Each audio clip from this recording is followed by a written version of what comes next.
No, I started the stream just a little bit too late. Say it again. Kiki is the new Queen of England. There we go.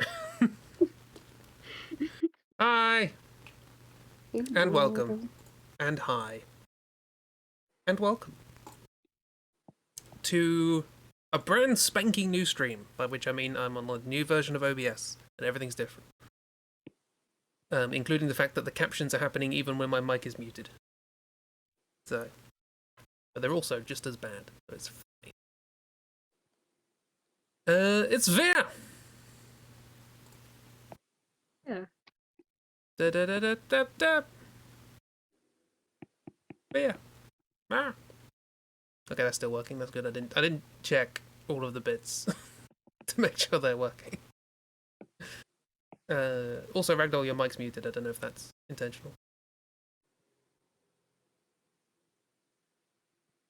I didn't know Ragdoll was here. Ragdoll's here. I didn't know I was muted. Hello. We just thought we were assholes. Oh no. We're not ignoring you, honest. Nah, I mean, I didn't have much of interest to say, mostly me going, that sounds like a bad closed captioning feature, because usually if you mute yourself, you don't want people to see what you are saying. Yeah, the only option, well, I can show people the options. The options are to enable or disable, which is great. The audio source, the language, and what provider. I'm using the built-in Microsoft one. There is no do not pay attention when muted option. But yeah, it feels like a privacy issue. Luckily, I have nothing of interest to say, so... nothing incriminating. Not suddenly going to turn off the... planning on killing the king. I mean, because you're not doing something incriminating doesn't mean you don't want it to stay private. I'm sure anyone going into the restroom isn't doing so to do something incriminating, but that doesn't mean you want to just go poop in the yard so everyone can see. True, I do make sure, I do ensure that when I do go to the toilet, I turn off the webcam in there.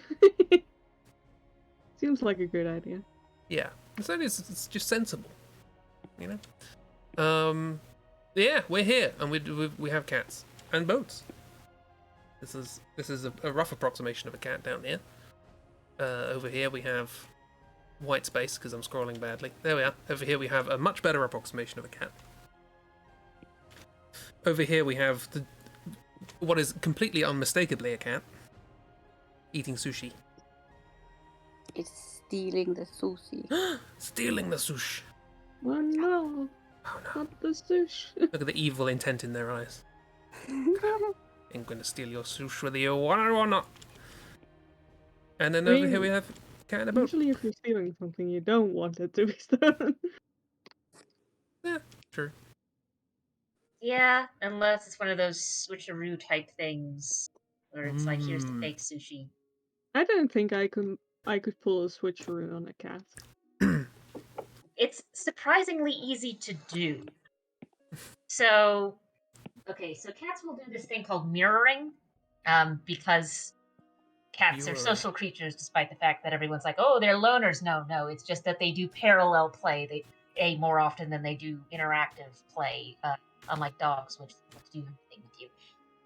So if they see you sitting around typing on the keyboard, they'll be like, oh, okay, I'm going to show interest in what you are doing and do some parallel play and sit on your keyboard that you're so interested in.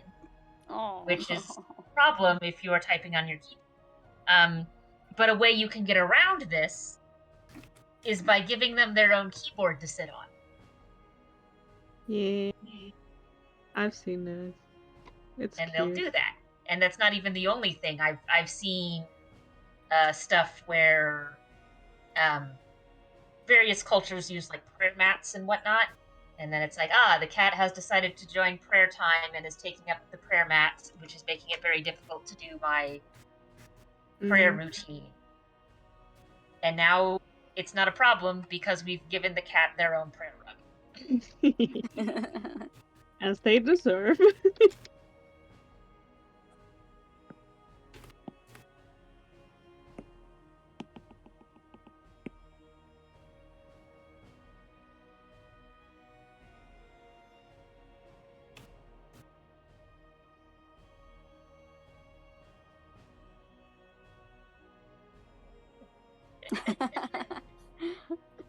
Hashtag ad. It's good old Adrian Von Ziegler. Ah. Hashtag ad. Hashtag Adrian. Hey. I believe they released a new album recently. Ooh, It's on Bandcamp. fancy. Got a bunch of songs on it, or a bunch of tracks. Yeah. What's the theme? Stuff. Hang on, let me find out. Because I don't really have an explicit idea of what to draw today. You can also buy their complete discography for $56, which has, at the time of recording, 419 tracks, Whoa. which is pretty good value, I think. Yep. Equinox. Here we are. That's a new one. I think it's new anyway. Aw, it got September 9th. Newish. Yeah, it's more sort of folky stuff.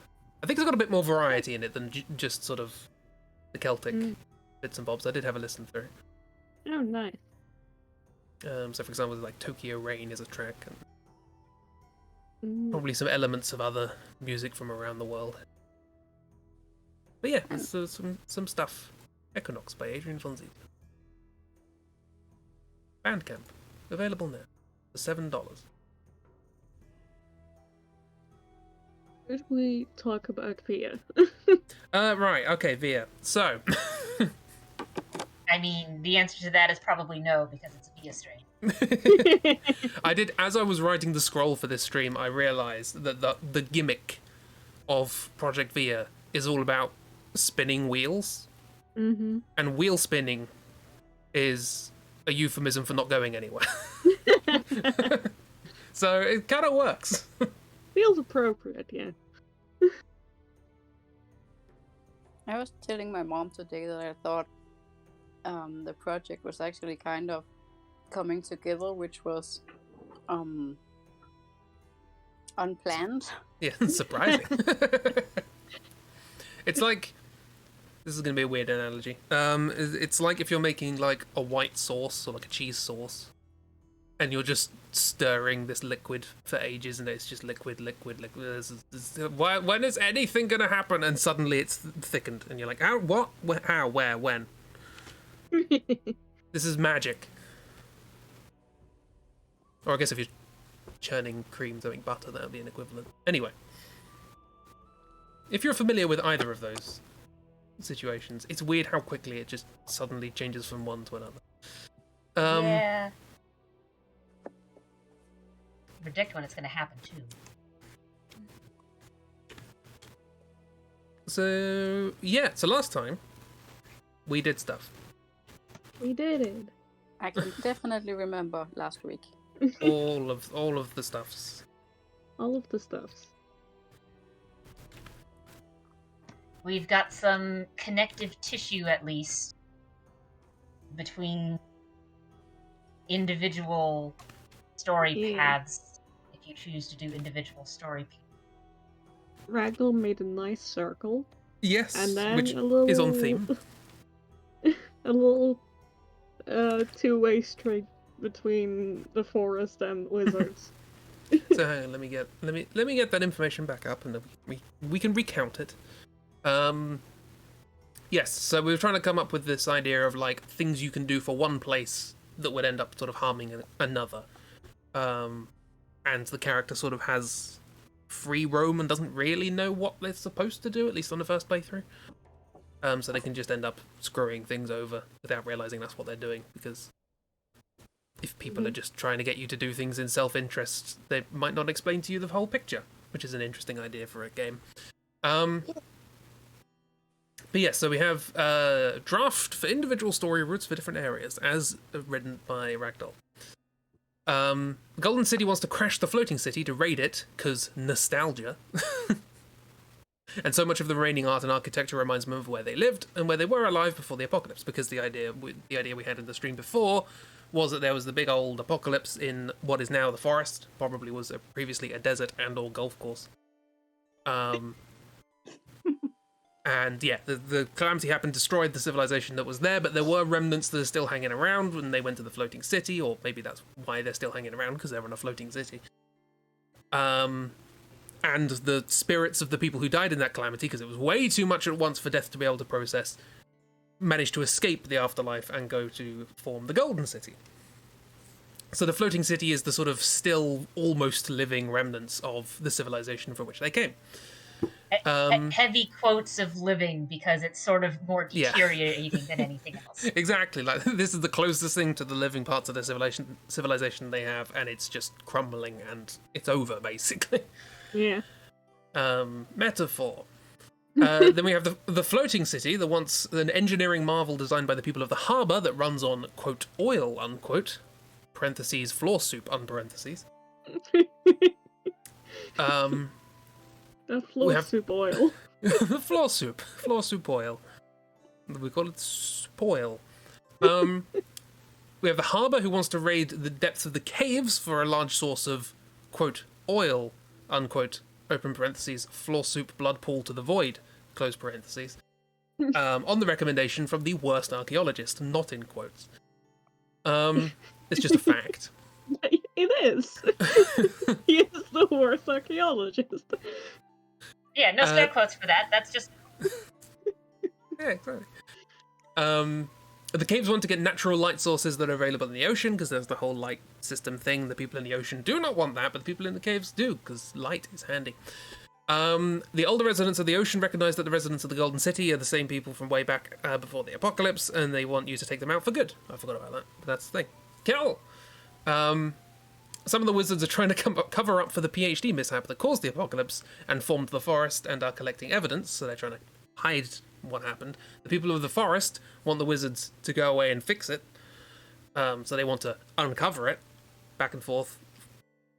Two-way street on that one. And the viaduct is there. The viaduct is there as a, like a godly presence, I guess. It's a god, but it's a god that doesn't move. Yeah, it's the viaduct. But yeah, I think we came up with the idea that in some way the viaduct is related to the solution to these quests. Here we are. I've just realised that Ragdoll has actually been writing this as I've been speaking. Actually, I just copied it from my own personal via notes. Fantastic. There we go.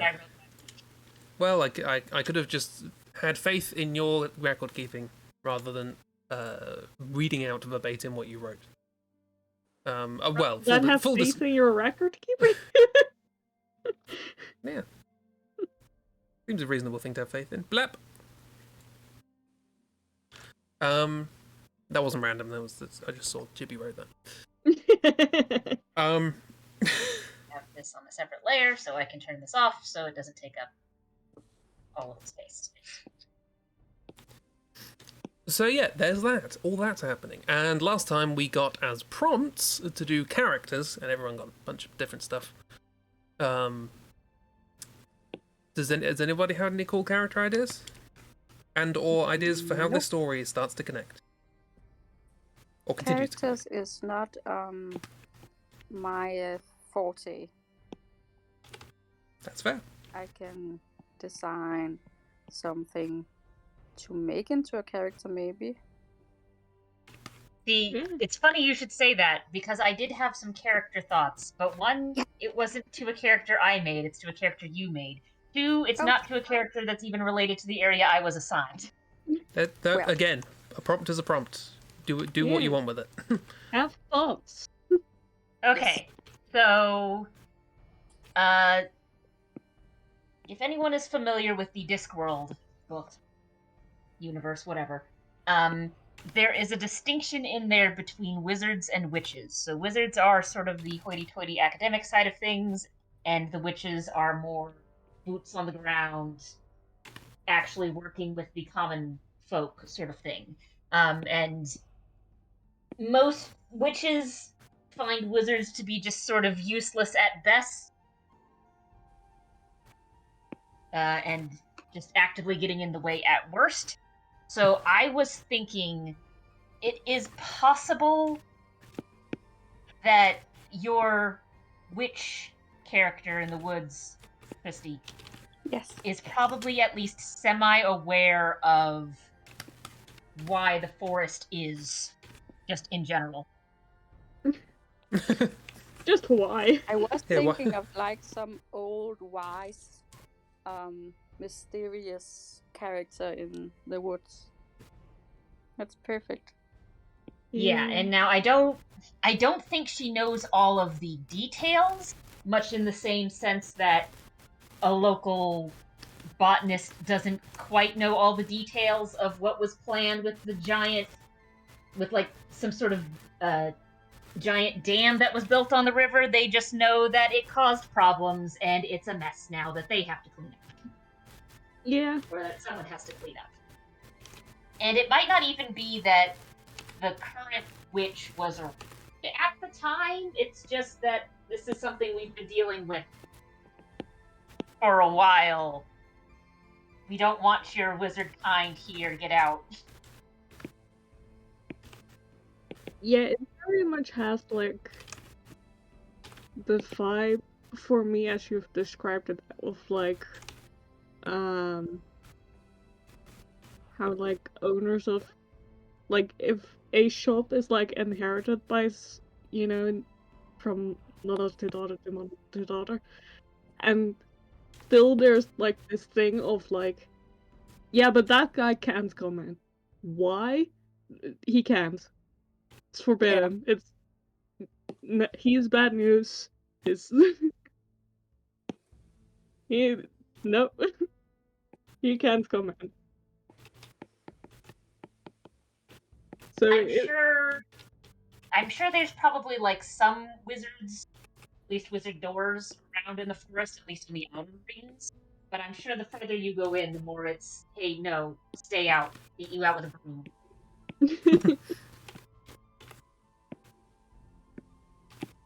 Okay, so I've drawn the hoity-toity wizard. the hoity-toity wizard. Now to the naughty toity. Not hoity-toity. The hoity-toity, yes. Witches. I So try. imagining the opposite of hoity is like loti. So loti-toti? Hoity-toity.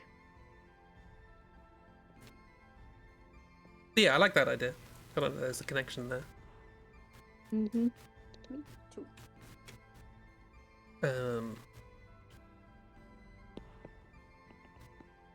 Maybe that helps tie together the catalyst of like, oh, the forest is in opposition. Well, not in opposition, but the forest is the one that wants to sort of deal with the mess, or at least make known or something of the wizard's semi-involvement with the apocalypse. Yeah. It would make sense that either that's why the forest witch is there, or that's why the forest is where we're going to do that. I don't know if the witch is herself going to be the sort of catalyst for that side of the story. I mean, I like the witch being more like giving you like a surface level idea of the wizards aren't like shouldn't be in this place or aren't like as more because I don't know how to like phrase this correctly, but like the idea of because if the witch like becomes the catalyst, it feels more like a wizards versus witches thing to me than like a wizard versus nature thing to me. That makes sense. And also I don't think, I mean, not all wizards. I'm sure there are some wizards that are not involved in this cover up at all, either because they don't know or they don't care. Yeah. Okay, question. Evil wizard. Could they be on the side of the forest people? They're called evil wizard by the other wizards. Oh my god. Yeah, why not? That would be very fun. But yeah, I'm thinking as far as like don't know or don't care. I don't imagine that MacGuffin is directly involved with getting stuff out of the forest and covering things up, because literally their only concern is managing the archive. That's already difficult enough, okay? That's a full-time job. But yeah, I like the idea of evil wizard just hanging out in the forest. Or being on the forest side at least. I imagine the most MacGuffin might do is like archive anything they bring in, but if they are going, oh, we want to destroy stuff, they're just going to get kicked right out. Like, you want to destroy stuff we have in the archive? No, leave. No. Like, if they want to bring things they find and store it in the archive, sure. And if it's in the archive, it becomes very difficult to just find it again because no one understands the archiving system, so it's more or less the same as having destroyed it. But if they mess with stuff in the archive, they are going to get kicked out of the archive. Or kicked into the archive and locked in. Kicked into the archive, thereby never finding their way back out.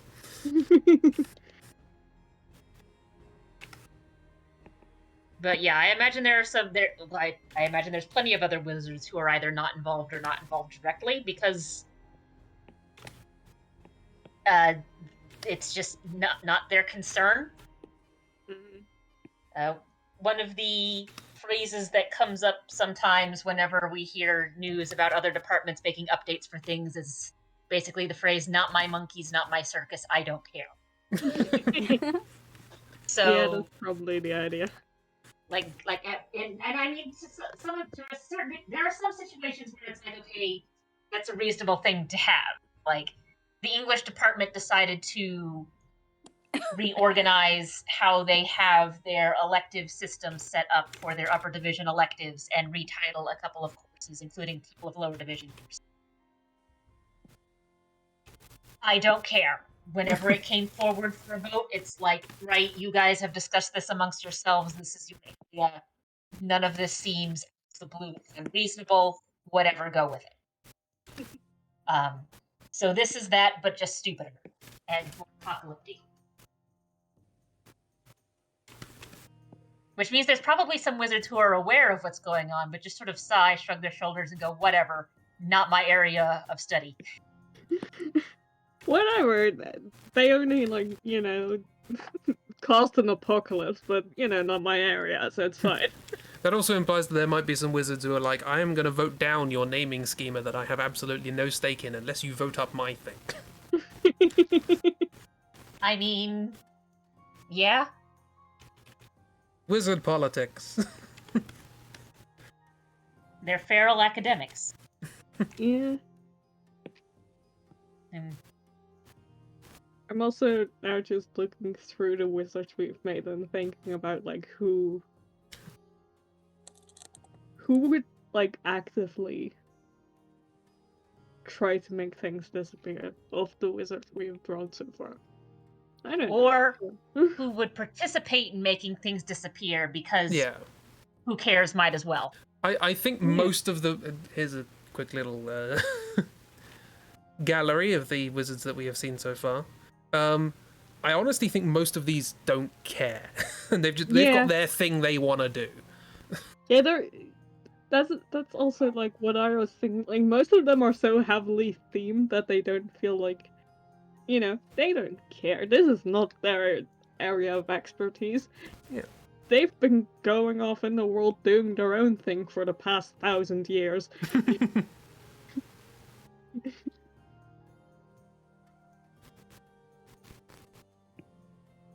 Yeah, like the viaduct wizard that Chris designed. The traveling wizard, who's mostly on the viaduct, probably only cares so much as they'd like to get into the forest on account of just traveling bits. Yeah. It's probably more a case of I want to get into the forest, but they won't let me in. And then they get into the forest, and because they were constantly wearing binoculars, they can't see anything. can't see the forest for the trees, etc., etc.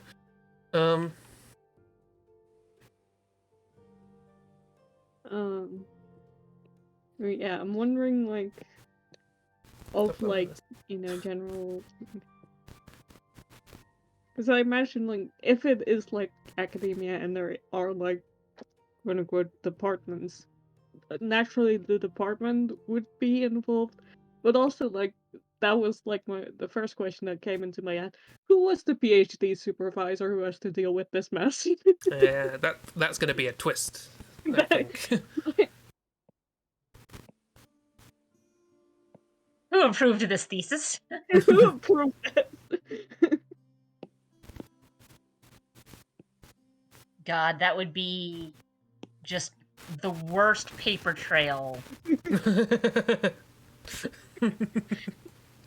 But, What a like, I quest. imagine if you want to find, because the witch, I imagine, like, knows sort of the overall of, like, the effects, but as far as, like, the particulars and why this happened and what caused it to happen, probably not. So I imagine in order to get, like, all of the details, you would have to search through so much paperwork. Absolutely. To figure out who all is connected to this and why. So much paperwork, and a lot of it, like, just... I And mean, I a lot imagine of we it can't in even the ask the person archives whose where you thesis. can't find anything, and also a lot of it just missing, because I imagine that the PhD supervisor was just like, shit. I'm gonna leave. Is this? I don't know if this is explicitly related to the main story, but can this be like how you get the optional super boss?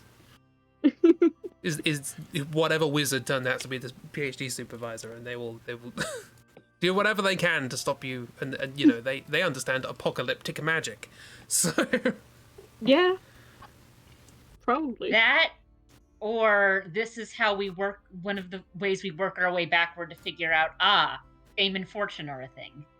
Yeah. Because it wouldn't Yes. surprise me if they also had their fingers involved with getting the approval for this research. You don't just happen to come across apocalyptic magic, okay? well, the wizards might, but Whoops, sorry. that's fine. But yeah, so I got for my thing the world, characters of the world, and I couldn't come up with anything new. But the one thing I did think was, obviously, fame and fortune, pretty big. They're the world characters in my brain. They are the characters that will be recurring and are important to the story. But I also remember we got this kind of entire facet that Dark came up with of these Mimble characters who are also sort of traveling merchants, but they're a sort of society, race thing, question mark, fae thing, religion? I don't know. And I kind of feel like fame and fortune are in some way related to that. And that could be maybe how we learn more about them, or I Yeah. don't know. I feel like they're... Yeah, like you said, like I've been thinking of the Mimble are kind of like Fae in my, they're like these unexplained sort of human, not really, kind of in between things that just show up whenever, kind of, and have their own like sets of rules and regulations. So it wouldn't surprise me if like Fame and Fortune are kind of like the Mimbles, at least. If they aren't, just... It might be... Maybe fame and fortune are like... I don't even know what word I want to use here. Like primordial Mimbles, in a sense. Primordial Mimbles, I like that.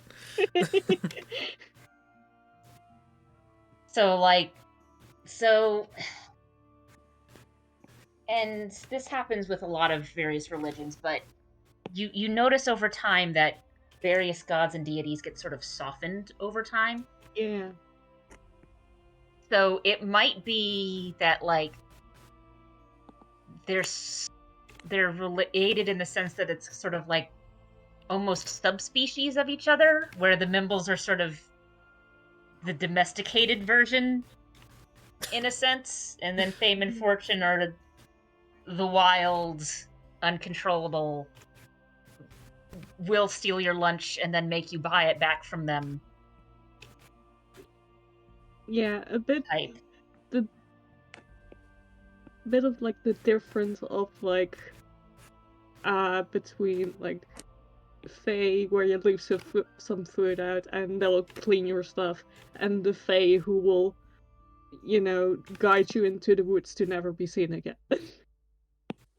Kind of deal. Of like, yes, they're all this, like they're all kind of pushed together into this one thing of like Fae or Mimbles in this case. But those are wildly different like degrees of like what the fuck is happening. Do we? It might be a silly question to ask at this particular point. Do we know what Fame and Fortune explicitly want? No. No. Okay. Chaos. I mean, my guess is what Fame and Fortune want is to make life interesting. And that's not necessarily a good thing. Yeah, we've got a bit of a Kefka sort of thing going on. It's, I imagine it's like a little bit of a mix between wanting to keep things interesting and also just wanting things in general. Of just, this is stuff and we want it, or this is magic and we want it, or this is weird life force and we want it, and also we just want to fuck around and find out. I mean, if they're partly behind, you know, the old apocalypse, that might just be like, hey, well, this civilization's got a lot of cool stuff. Let's get rid of all the people in it. Yeah. And we can have all the cool stuff. Yeah, kind of like that, yeah. Just like, they will fuck around and find out, but also they just want this stuff and they don't care. Thought. They don't care how they get it. I think maybe they do. Thought, as you were saying, you know, Feyre sort of have these sort of things. Oh, you put out food and then they'll clean your house or whatever. I like some of them are sort of beholden to odd, strange rules and things like that. Like, oh, if you throw this in front of them, they have to stop and count it and whatever. I'm wondering if Fame and Fortune themselves can't really affect anything. Like, they can't make any kind of major change. They can't sort of affect causality, as it were. That but boy, would be can they get other interesting, people to do it. because if they're sort of older versions of what the Mimbles eventually evolved into, they might also still run under the same rules as life and death. Because right now we've also got the whole idea is like, well, yes, for one, death is a little overworked right now. But life and death are beholden to certain rules that maybe they can break them, ? Or at the very least bend them, but for the most part they don't seem to really want to. So like the most they've got with like weird things are going on upstairs, we're just going to bend the rules a bit to send a representative. We're not going to go up ourselves and try and fix it. Yeah. Mm-hmm. Because they have certain rules that they follow, because that's just how nature is. Like, it is chaotic, but there are certain things that can and cannot happen. So, like, the result... You breed two animals together, who knows what traits they're going to get, but if you breed two horses, you are not going to get a chicken.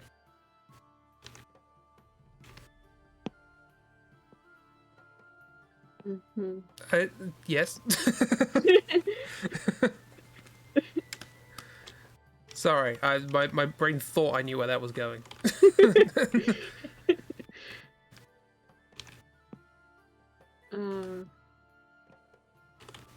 So yeah, maybe Fame and Fortune themselves are beholden to that kind of sort of natural rule of the fact that they can't really affect anything themselves. But influence over others, and maybe that's what they're, they've had so much time of tricking people and getting people to do things and get things and so on and so forth.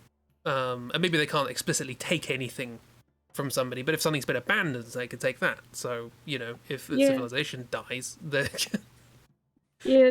Yeah, so it's like, we're going to blow up the forest, and then we're going to blow up this city, and then the city gets replaced by a forest where everything is sort of semi-sentient. You have all these plant people. I mean, I first thought that was kind of where you were going with it originally, of the thought of like a weird rule for them or for their like very beings is like they can't own anything.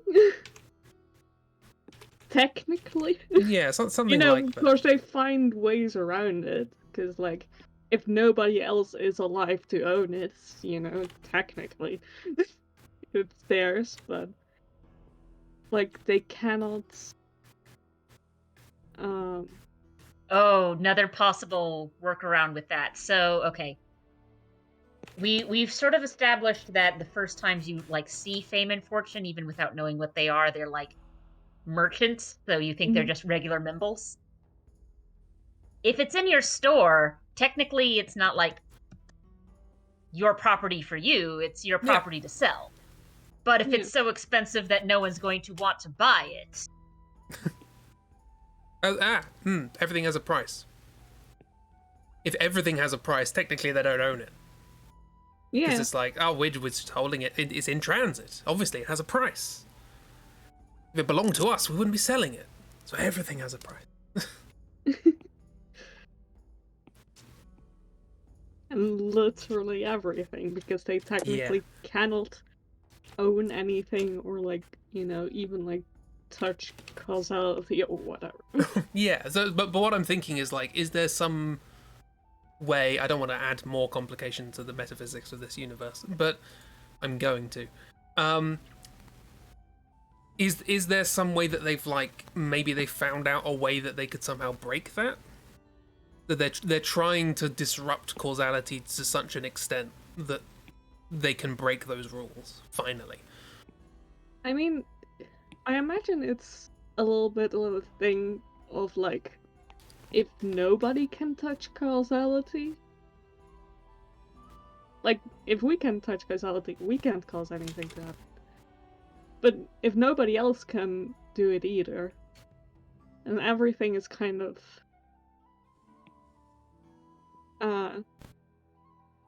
I mean, it's... I'm trying to find a way to explain my thought. It's like the same thought process of like, if anyone who owns these things is dead, then it technically, finders keepers. But to time... Yeah. I don't know, I have to think on it more. Okay, okay, I'm kind of... So they're trying, if I'm understanding correctly, which I might not be, because we're talking metaphysics here, is like, if no one's got control over causality or whatever, then that's now up for grabs itself. Yeah, it's pretty much like the same principle that they've been dealing with their whole lives, but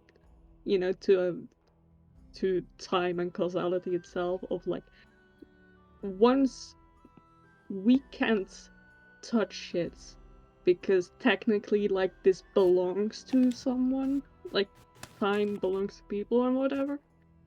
But if people can't touch time anymore, it doesn't belong to them, so therefore we can have it.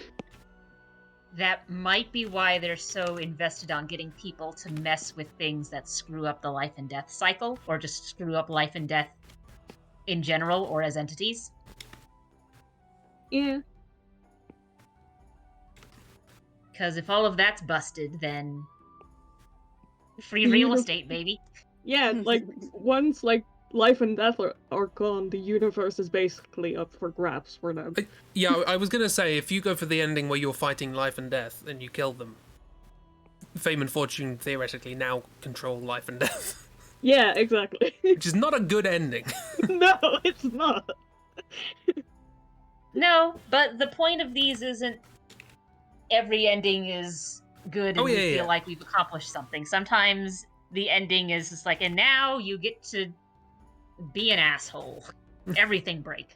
When I say not a good ending, I don't mean this. This is a poorly written ending. No, I mean this is bad for everybody involved. Yeah, Yeah. I mean, it is bad, because Fame and Fortune now basically own the universe. Yeah. But, which is not something you should want, because it's Fame and Fortune.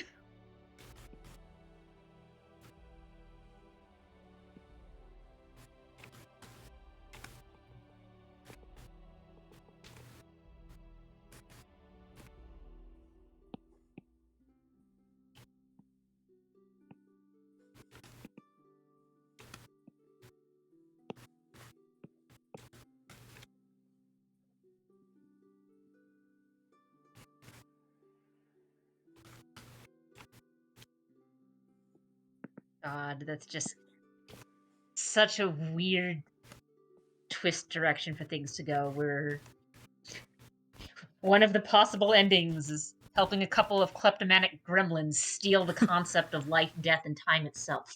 Yeah. This feels very JRPG. I'm on board. Yeah. I thought, you know, we're doing our action adventure game. Keep it relatively simple. Big bad guy wants to take over world with rune or whatever. Mm-hmm. Nope. We're going straight back to this is somehow even more convoluted than 16 symbols. I like it. It sounds really fun, and like everything is so mismatched that everything is like possible. Yeah, there's a bunch. Once you start opening this can of worms, a lot of possibilities jump out at you, because all you need to do is phrase something in such a way that it sounds convincing in this framework. Mm-hmm.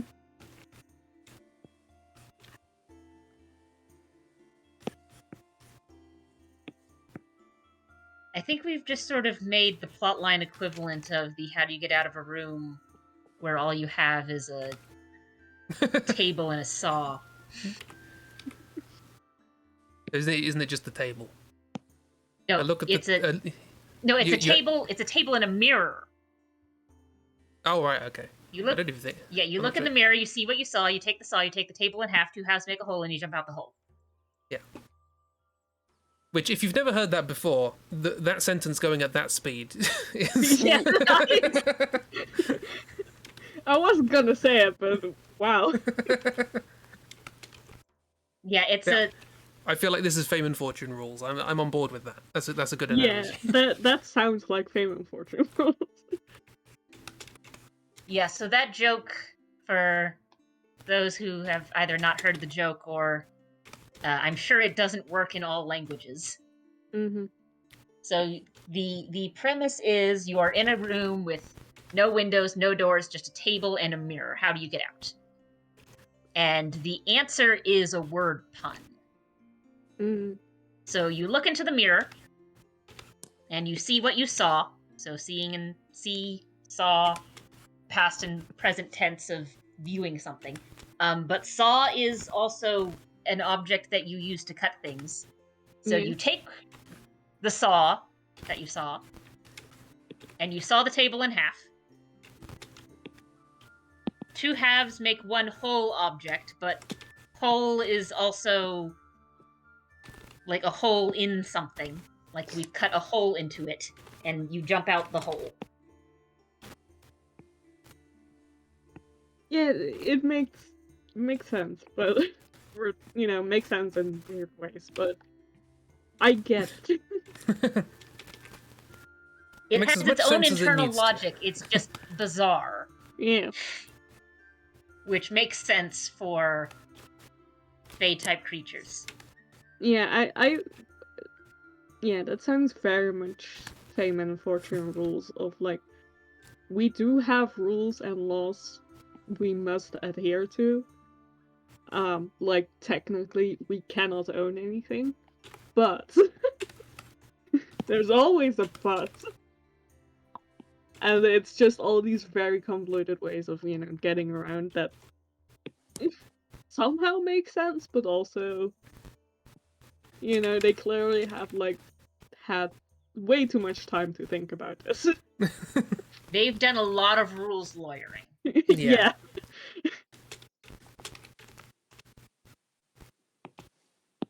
It's funny you should say that, miss. Hi, miss. Hello, miss. Welcome to the limitless world of metaphysics. Fey metaphysics. How you doing, miss? You alright? These are some Mimbles. Dark came up with the idea for them. I drew them a while ago. I'm drawing them now. Mm-hmm. Yeah, but yeah, I think the Mimbles are like younger versions of the same sort of creature that Fame and Fortune are, so they're softer around the edges, easier to work with, more understandable. Yeah.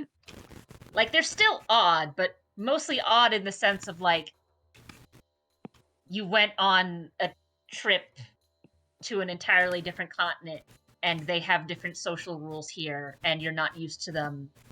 But it's not like they're totally unsensible, it's just weird. Yeah. They definitely have, like, different, like, laws and rules surrounding their beings, and it feels more of, like, a cultural difference rather than, like, a... You know, you're somehow bending time and space on a technicality.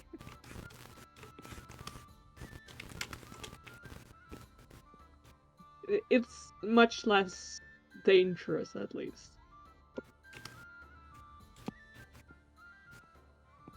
Yeah, I imagine the most that's the most that's going to happen is you turn around and you realize you accidentally, with how you said things, you have accidentally, as far as they're concerned, sold your shoes to them. Yeah, something like that. It's very, like, if something happens, it's much more innocent of, like, they got you and now they own your shoes, or, you know, you made them mad and now you have a curse upon you. What's the curse? Well, you know, I don't know. You can't eat jam on Tuesdays unless you give them a mirror. Yeah, something like that. Something very specific, but ultimately, like, not really a big deal.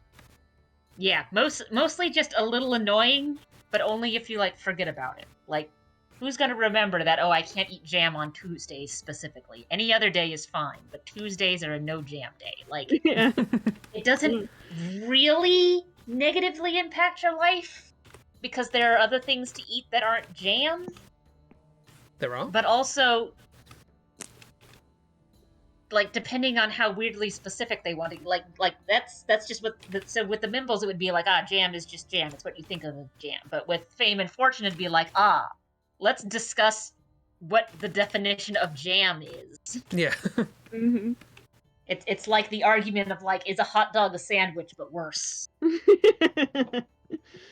So it's like, you can't eat sandwiches on Tuesdays, and for the Mimble, that would just mean, okay, I can't have my Swiss cheese and rye on Tuesdays. But with Fame and Fortune, it'd be like, okay, what do you think doesn't constitute a sandwich?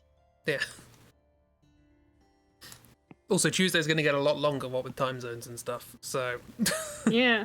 Tuesday technically also kind of includes Monday and Wednesday. Got distracted. Jam, yes. Alright, hope you're all okay. You have shaken your many Fey hands. Nice. I trust you to deal with Fey. If I ever come across a Fey, I'd get Miss to do the transactions.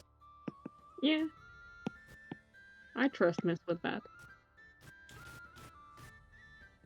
You know, I just realized we've now included in this story area the worst academics and also the worst lawyers. Who'd have thought the ones that were clowns turned out to be the lawyers? That's some commentary there. I've read enough court transcripts to know that there's a fine line, and that fine line is law school. The fine line is makeup. That's true. You could have a clown that went to law school. Yeah. Clown school. Clowns.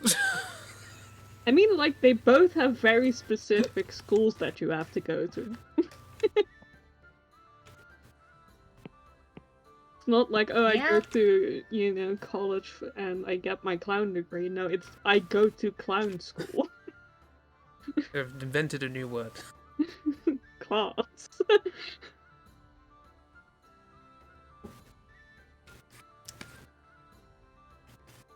I mean, you joke, but if we leave it like that, that's just going to be what the species is called. Yeah.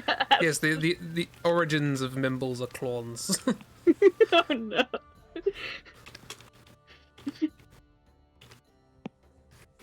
Yeah, I like this idea of bringing sort of like trickster energy into something, you know.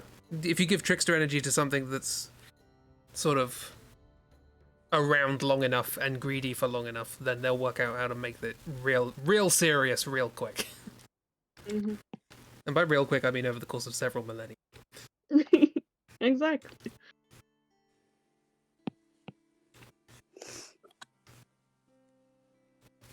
I still like these guys. There's a lot of designs in Project Via that are fantastically going wasted. That's what I wanted to do. I want to do a good picture of everything everyone's made for this. Next month's project. So, yeah. This is going to happen concurrently with the next draw through.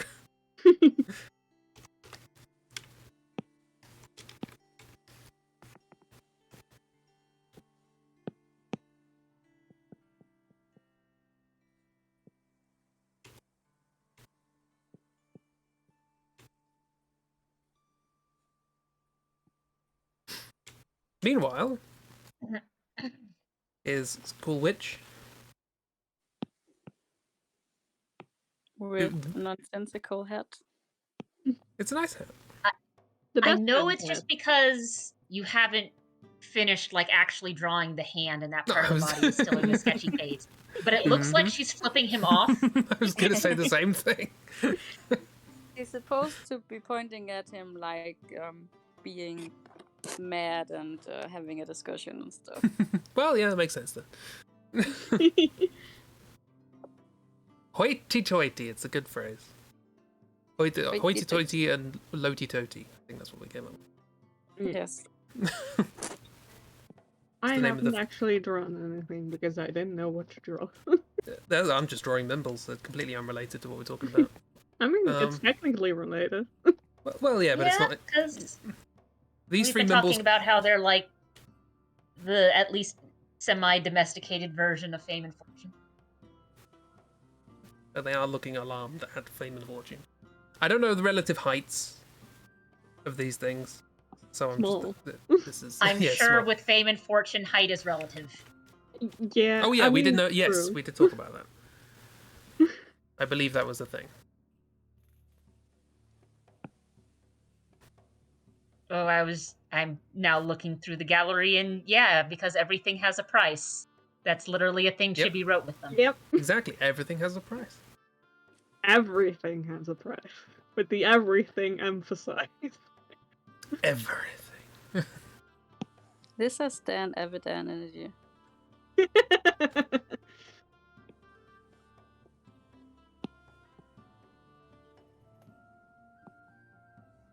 And that's Chibi, the sign that I they don't have on know their what cart. to draw. Chibi, you're making Miss cry. I'm sorry, I don't know what to Miss draw. cry.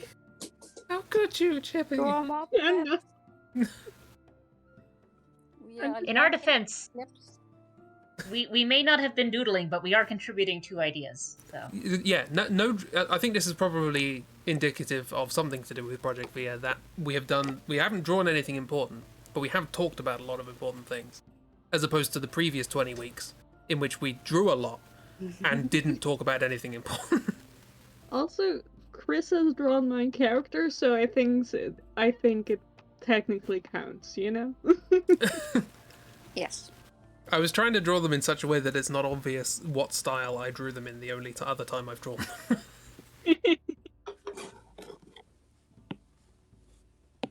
Where's the sexy Fae? Guys. Where's the weaponry? Where's the jam? Don't know what you're meant to be drawing.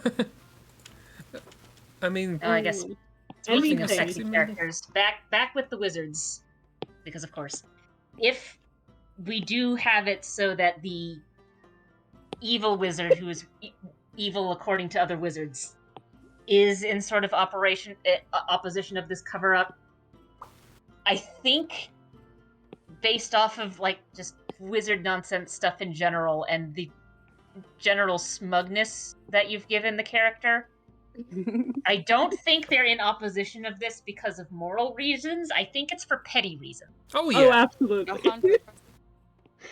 There's no moral reason to the evil wizard. He's absolutely doing this out of pettiness. You know they're evil because they're showing our booby. Only one. Only one.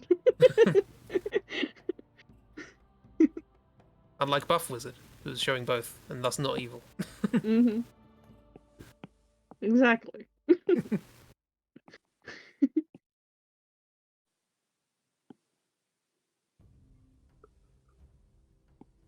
Yeah, Buff Wizard has clearly crossed the line of we are showing skin to be sensual to we're just showing skin because we don't want to bother putting on more clothes. And you have to deal with it now. So looking through, I didn't think we had any sexy fae.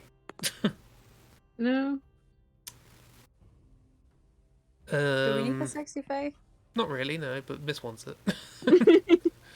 I'm So adore yeah, a we sexy do. fae. So now it is compulsory. Mm-hmm. Well, no, I just found hashtag relatable. That's not sexy. Heck, relatable. I mean, you don't think it's sexy, but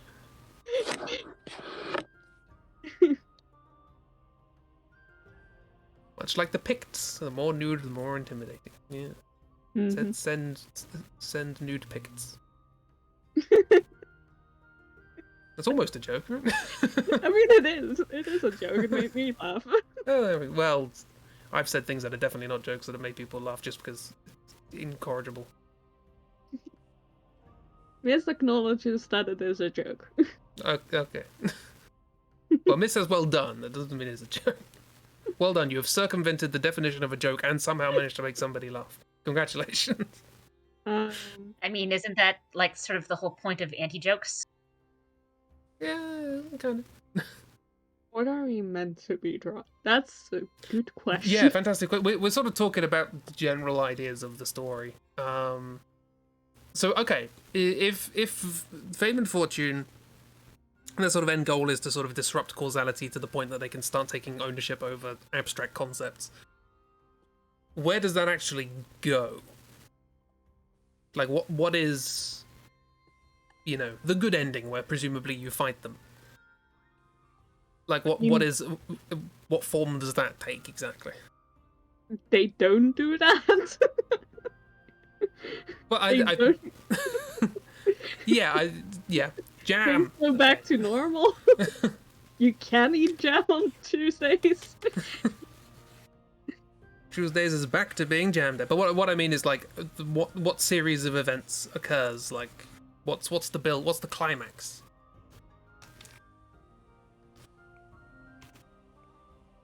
That's a good question, because right now we've sort of got... So previously we had sort of two splits, like two ideas for the not individual, and because we've already sort of established that if you do the ending that just sort of helps the individual area, whatever you're done, life and death are going to look at that and go, right, time to make another one. And things presumably start over again. Or maybe not start over again, but someone comes up to try again. But the helping life and death ending so far, we've sort of put it as, instead of helping any of these areas, you sort of get them to stop their shit. But we haven't exactly established what that means for each of the areas. We've only really sort of established what that means for the floating city, where basically with the floating city, it's like, right, this sort of shambling zombie of a mechanical monstrosity that you've been living in and your ancestors have been living in, and literally none of you have known anything else, and that you're fighting over. You need to just let it go. Just drop it somewhere and leave.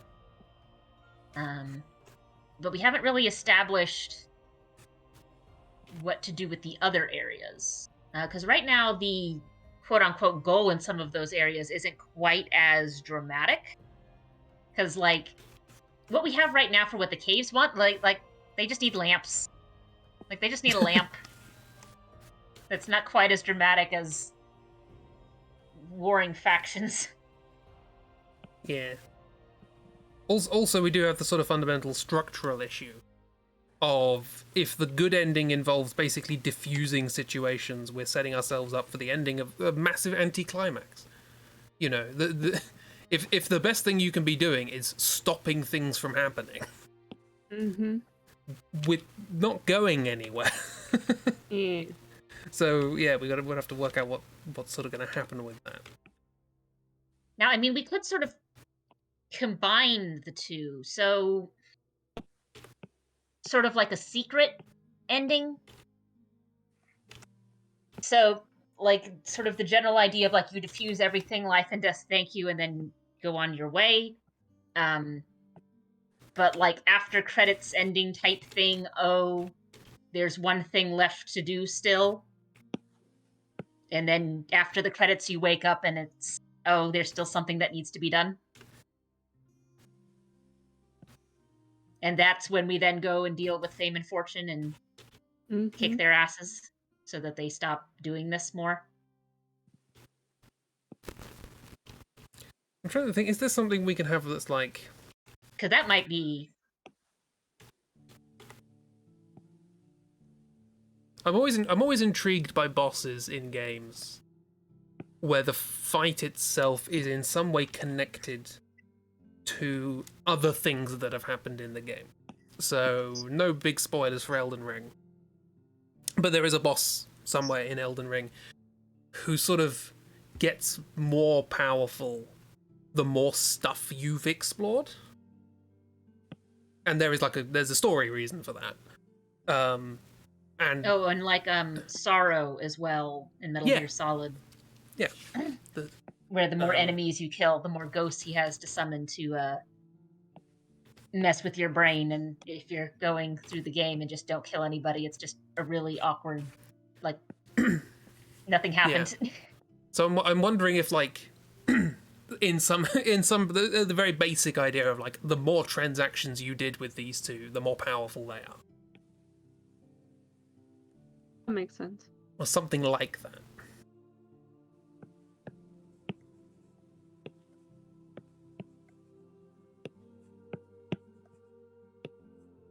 That would be an interesting gimmick.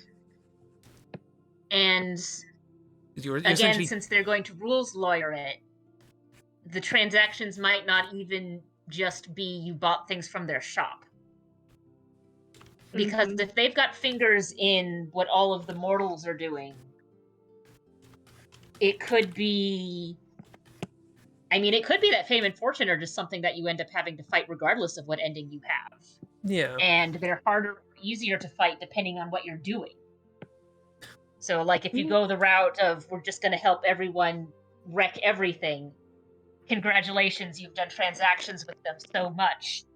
Here, let us help you by showing you an interesting, fun time as they beat your ass.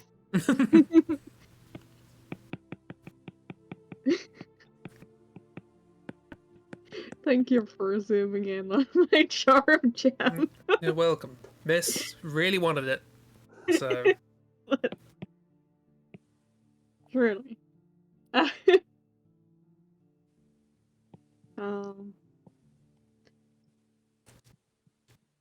mean, yeah, it is interesting, like, because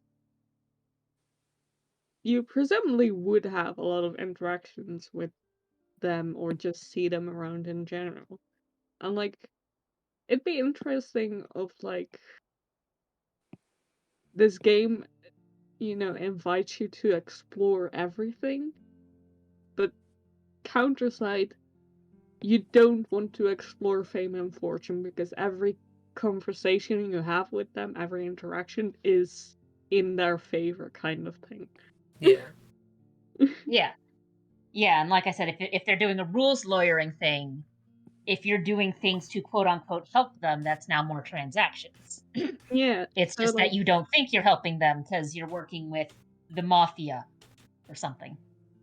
So it's kind of a thing of like, you want to explore every other place and every other person in this game because everything will give you more story and such. You need to avoid fame and fortune or they're gonna kick your ass in the end battle. I guess you need to avoid fame and fortune, and also avoid any of the things they're trying to set up for other characters to do. So like if like all these stories we have of like one place trying to screw over another, like ultimately that was an idea of fame and fortunes whispered into the ear for whatever nefarious purpose they have. And so if you in any way sort of aid that along the way, that is technically going to benefit fame and fortune, and thus Jam. And thus Jam. And thus Jam. Jam is now the shorthand.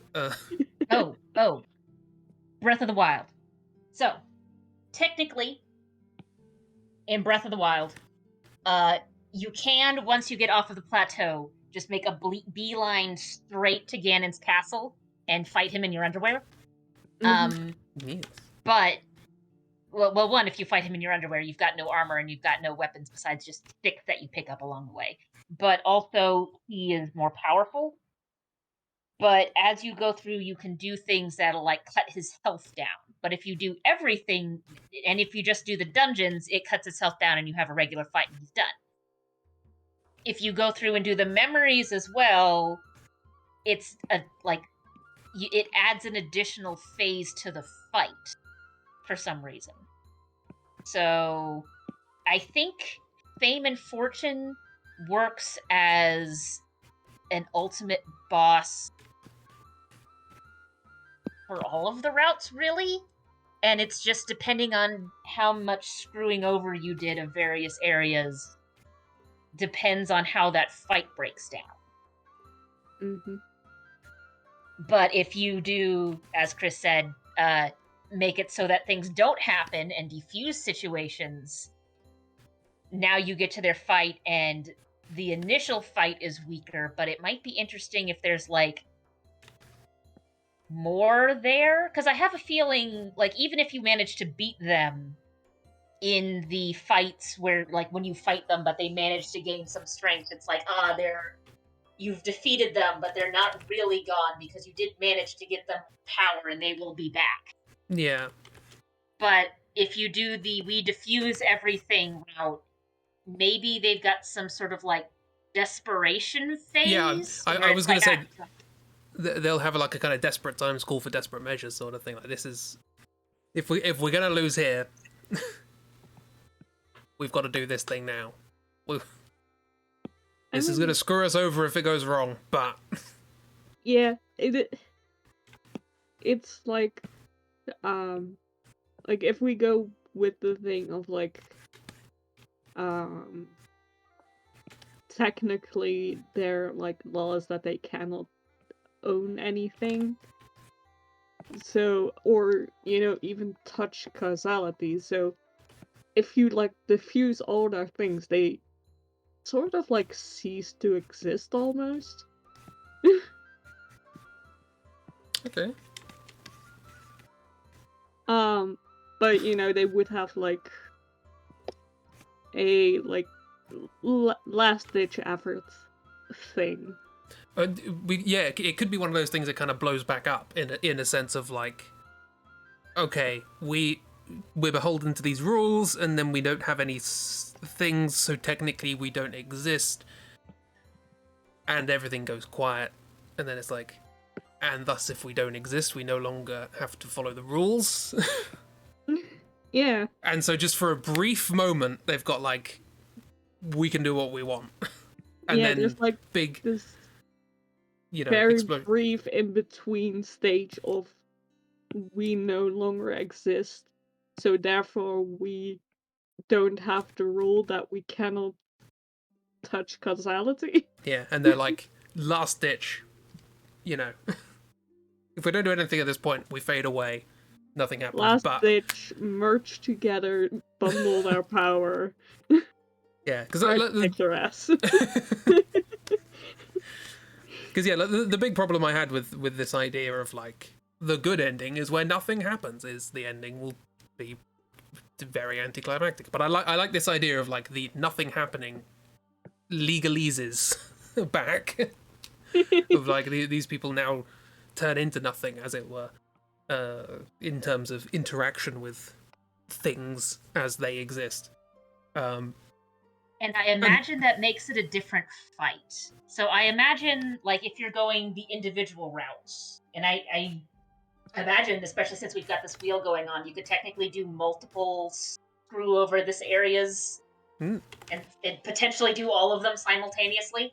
Like, hey, Flying City, we got you this engine. Also, we're now going to crash your place so the Golden City can raid everything. Hey, Golden City, we got you this crashed floating city. Also, now you're all dead because the sea wants it. Hey, sea, we killed off your enemies, and now we're going to make everything covered in light because the caves want it. Hey, caves, we've now got your light system, and now a bunch of prospectors. They can see where they're going now. But yeah, I imagine like you could if you know what you're doing. This probably isn't something that you could do casually. This is probably something where you'd need like a wiki open to the side to make sure that you do everything in the proper order to make sure that it all. You could do a route where everyone gets what they wanted, but also does not get what they want. So monkey's paw type situation. And fame and fortune are just super powered because everyone is doing the things that they whispered for them to do, and everything is not broken down yet, but breaking down enough that they're now more powerful. So if you screw over, if you just help one area do what they want to do, fame and fortune have a certain amount of power, and the fight gets progressively more difficult, depending on how many areas and how many people that have been fame and fortune have been whispering nonsense into their ear that you've been interacting with and helping along. But I imagine the route where you diffuse everything and fame and fortune just sort of go, yeah, fuck the rules, we're not beholden to them now anyway because we don't exist, is probably a different fight. Yeah. Like, just recognizable enough that you sit there and go, ah, okay. And then 2 seconds later you go, ah, oh no. What I'm thinking is like, in a normal non-good playthrough, you have the fight, just phase 1, whatever it is, not too complicated, not too difficult. The two of them just sort of fighting you as is, and then for each one of the places that you fulfilled their desire, and thus screwed someone else over, that's another phase, and that phase is themed to whatever you've done. Yeah. And so obviously, if you've screwed everyone over, you have the kind of, full spectrum, the chroma fight, where you do all of the phases one after the other, and you get like an achievement or something. But if you don't screw anyone over and you do it all good and everything's nice, and you help life and death, oh, that would be nice. A life and death phase, ooh, that would be tricky. But yeah, if you help everyone, then all you have is the first phase. And so you've got the first phase, easy fight, boom, over. And then the whole causality thing happens. Completely different phase 2. And so you have that same start, but then they have nothing else to resort to for following phases, and they just disintegrate into non-existence, and then they come back because we're like, we're not beholden to the rules briefly, we can destroy everything. That actually might be an interesting to do, because so Chibi, you were playing around with the like fused form thing. Mm-hmm. That might be an interesting thing for the rules don't apply to us anymore. We are going to become as God. Yeah.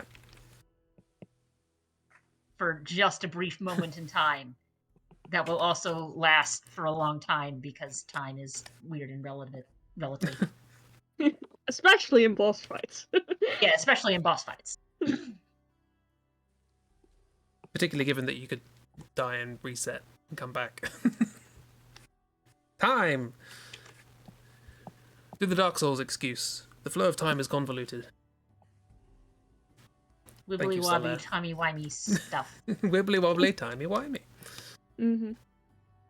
I am still convinced that in universe that line basically exists because the TARDIS just gave up trying to translate whatever the hell the Doctor was trying to say. Yes, perfect. Because the TARDIS in canon has a translation feature.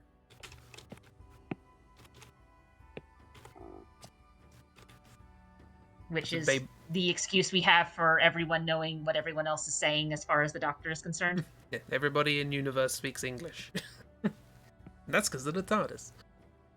Or the Babelfish from Hitchhiker's Guide or whatever. Automatic translator. MacGuffin. Yeah. Yeah, and to a certain extent, it's like, okay, yeah, this is just a narrative way of explaining of why we are having actors who are able to communicate effectively or ineffectively, depending on the situation. Yeah. But there are occasions where it's like, well, we can't translate this to English, so it just comes out weird. Yeah, wibbly wobbly, timey wimey stuff. I like the idea that wibbly wobbly timey wimey is one of those. It did actually explain a very, very complicated time-based phenomenon in Time Lord Gallifreyan. But in English, no words. Wibbly wobbly timey wimey. That'll do. Wibbly wobbly timey wimey.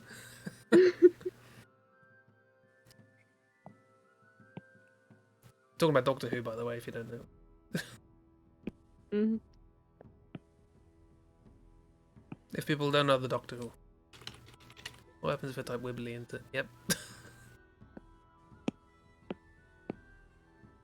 Just type in wibbly into the GIF thing. You get it.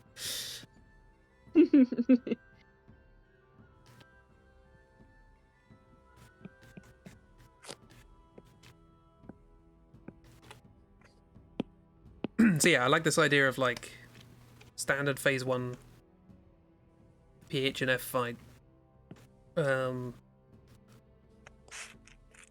Then for each good for each bad achievement you get another interesting phase themed around whatever the zone is. Time to design a fight for each of your zones.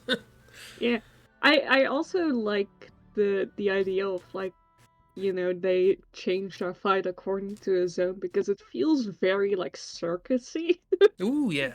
It feels very like we're showy. dramatic. We've put up the lights.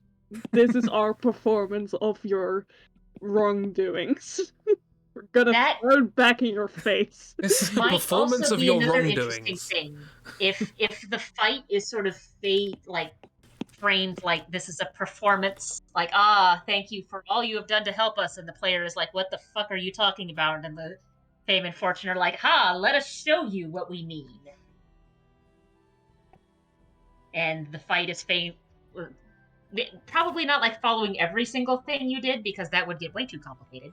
But the general theme of like, if someone was putting on just like a 5-minute Greek tragedy of what happened in that area, and they're just performing your wrongdoings on stage, and you have to sort of deal with that fight. Some of it might be even more rhythm gamey, to be perfectly honest, for at least part of it. Like, maybe don't bother trying to hit them during this phase. Just get out of the way. Okay. Extension of the idea.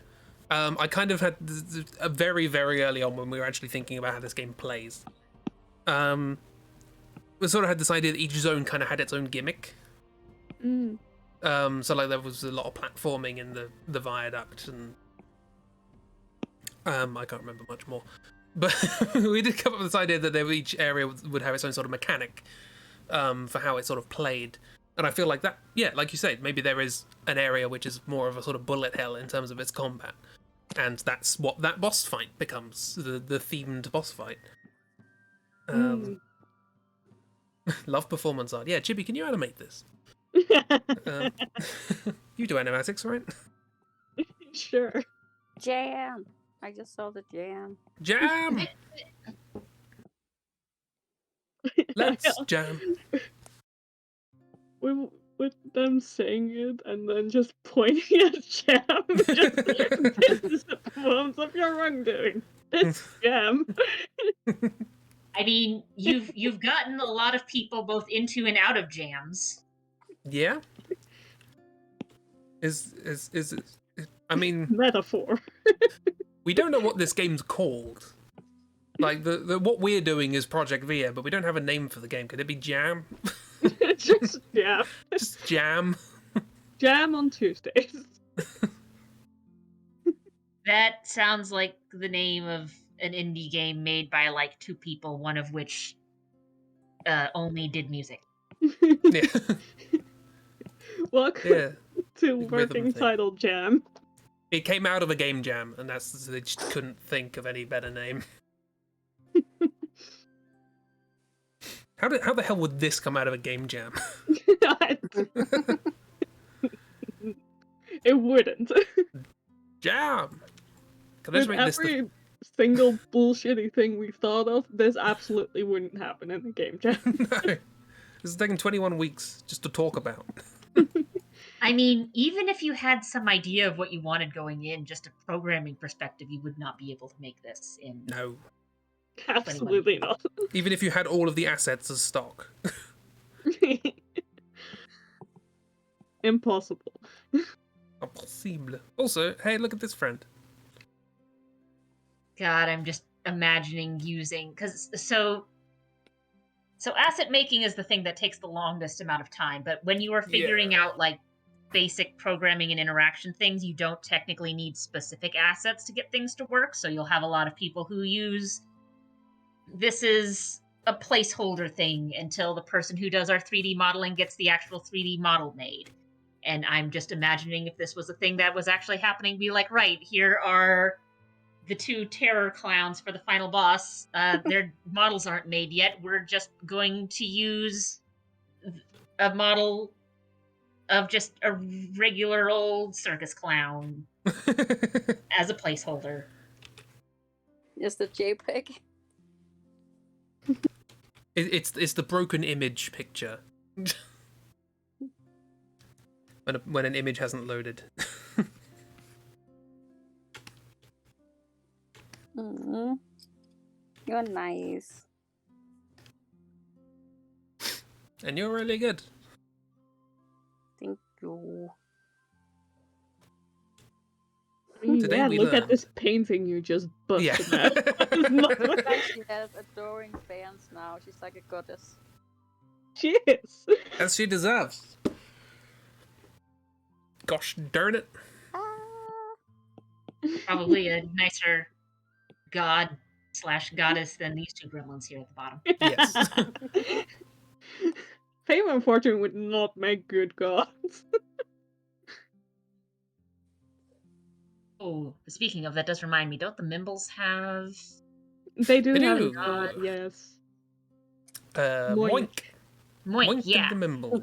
I God of wealth, joy, and charity. I imagine he's older than the Mimbles, but not as old and...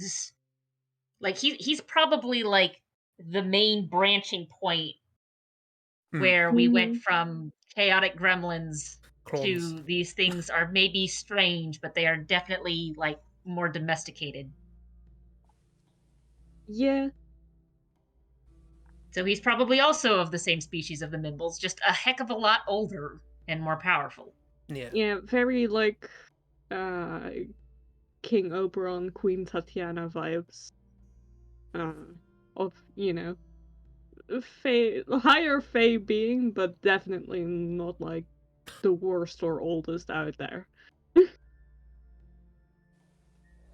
I'm Well, honestly for- gonna have to study up on VIA to understand everything that's been going on. Don't That's bother. fair. It's your brain deserves better. You don't like American Gods, or you should read it or watch it. Some more Neil Gaiman. Yeah. I get into everything Neil Gaiman, but I've said that to myself for 2 years.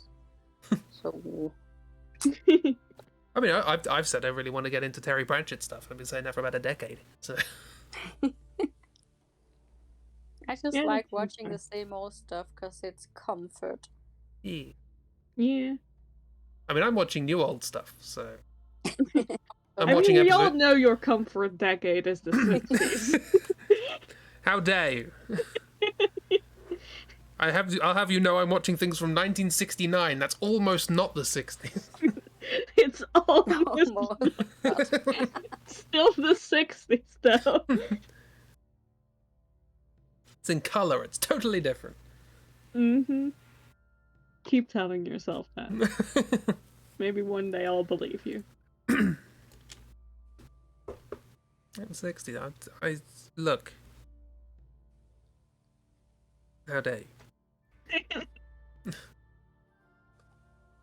Next, you'll be telling me I shouldn't be spending so much time writing a story for the Outliers set in one of my 1960s TV shows. I mean, I will absolutely be telling you that. Do it. I've changed my routine to the point that I'm actually going outside now and I'm going for a walk every morning. And one thing I've forgotten about going for a walk is that I write so much crap in my head when I'm walking. I know that feeling. And so yeah, I've basically come up with an entire script that's like knockoff Avengers for the Avengers, not Marvel. The good the 60s Avengers. Yeah, of course. I wouldn't imagine like the Marvel's Avengers for. Which if I had to describe it to anyone, it would be, hey, what if James Bond were made by the same people who made the Adam West Batman? That's yeah. Fun espionage. And so yeah, I've been writing a story about that. And it's very silly. And I'll never make it because I never make any bloody Outliers stuff. Anyway, enough of that.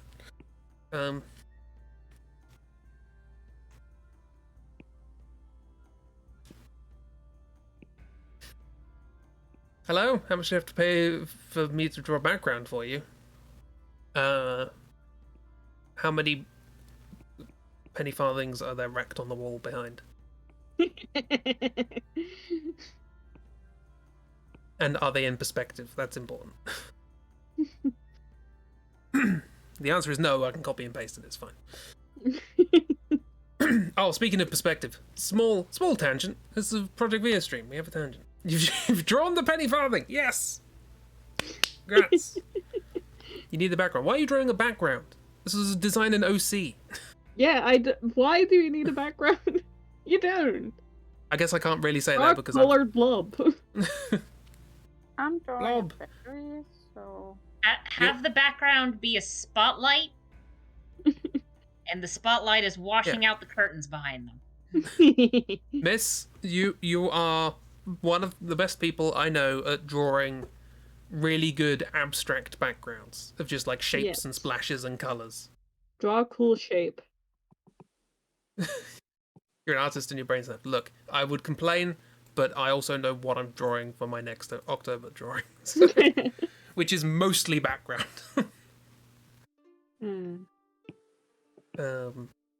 But yeah, sorry. Just as an aside with the word perspective, this just reminded me. We all love a friend Plamps. Mm-hmm. Plampses are good, and we all love good. Agreed. yes, and we all love Plamps's hatred of folding phones. Yes. no. Yeah. No. Now I don't have the hatred. I just always kind of like I don't get it, but whatever.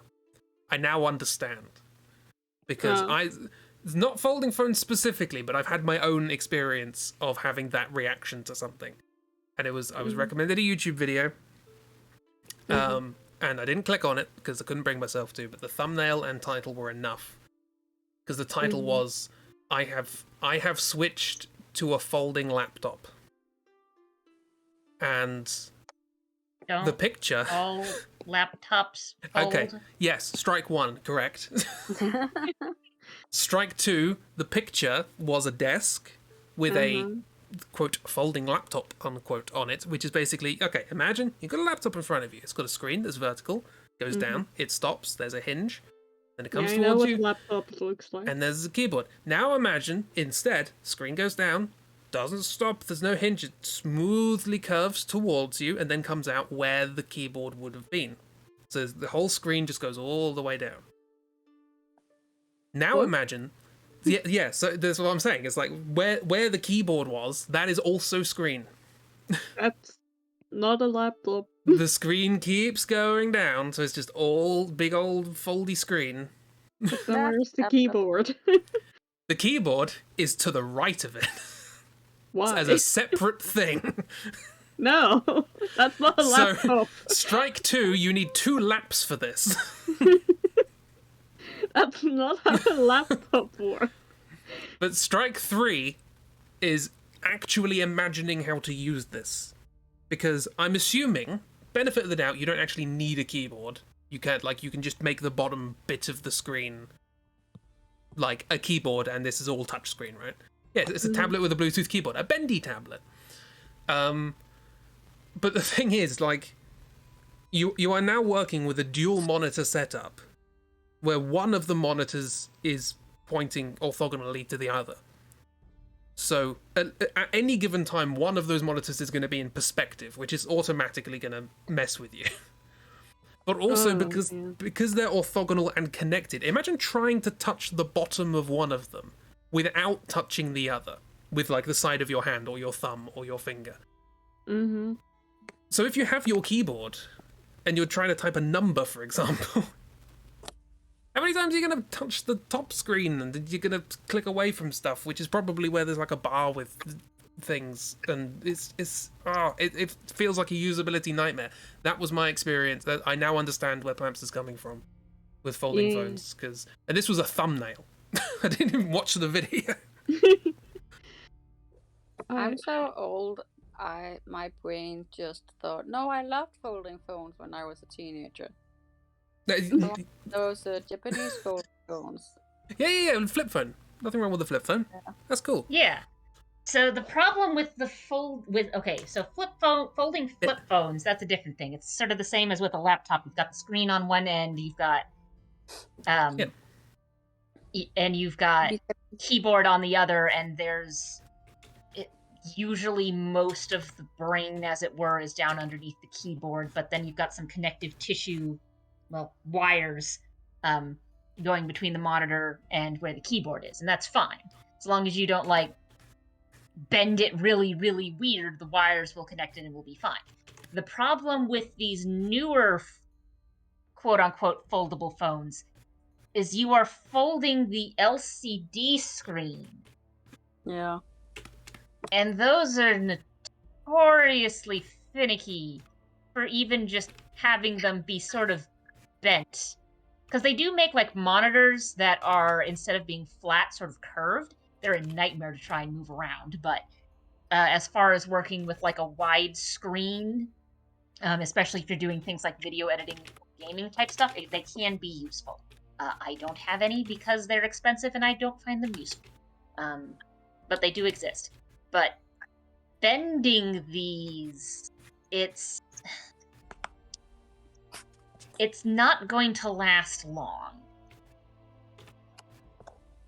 Yeah. Just from a hardware perspective, it's not going to last long. There's a reason why with laptops, the number one thing that... so the two big things that you usually have to replace on for the laptops is basically anything with moving parts. With older laptops, that was usually the CD drive. A lot of laptops these days don't have built-in CD drives. You have to get a USB port CD drive to plug in instead. The second biggest thing to break, the hinge. Because if there is moving parts, that's where the stress is going to be. That's where it's going to break. So eventually all of these folding phones are going to have dead spots in that fold, and it's going to be useless. I agree. Unfortunately, I believe these things are largely aimed towards the sort of people who would want to replace their thing in a year anyway. So, and I hate it. Yeah. There's too many people these days who do not know anything about computers and think they know things about computers. And it's this is not technology that you want it to be disposable. It's too expensive. There's too much, rare earth metals stuck in it. And there's battery? Do you really want to replace and throw into landfill something that's got a rechargeable battery into it that regularly? No, that's a bad idea. I just want things to last. Be nice. Yeah. Also, to not be a usability nightmare. Sorry, I'm just still not over trying to think how to use that bloody thing.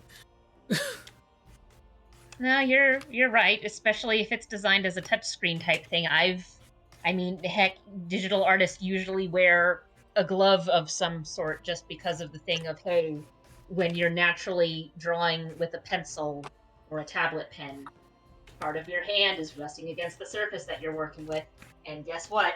That's a point of connection on a touchscreen. The tablet is now going to put something where you've put the side of your hand. Consumerism and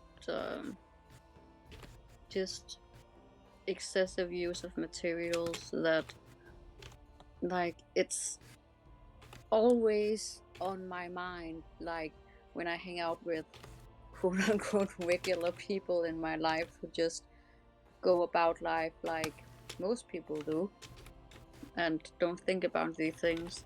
Just, oh hey, there's a new thing I want to buy, cool, I'll buy it, and think nothing of it.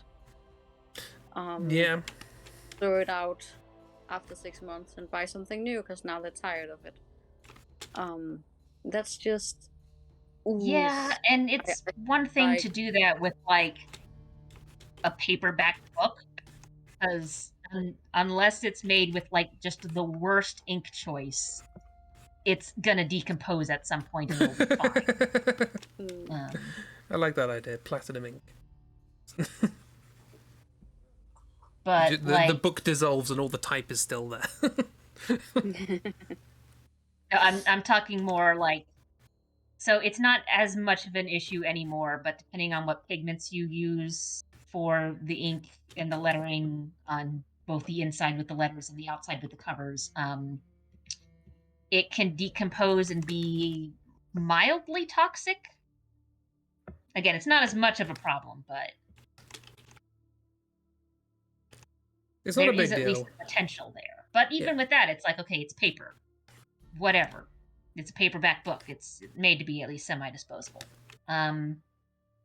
Not so true with the iPhones. They're not made of paper at all.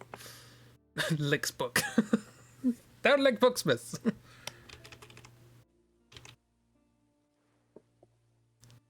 This is like a kind of scratch and sniff, sort of scratch and lick. Do you know if newspaper ink is toxic?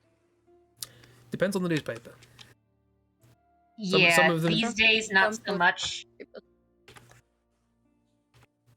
It also depends where. Like, for example, I follow some people who do woodblock printmaking. And one of the things I was very surprised to see was that they want to keep the paper moist quite a lot, pretty much all the way through the process.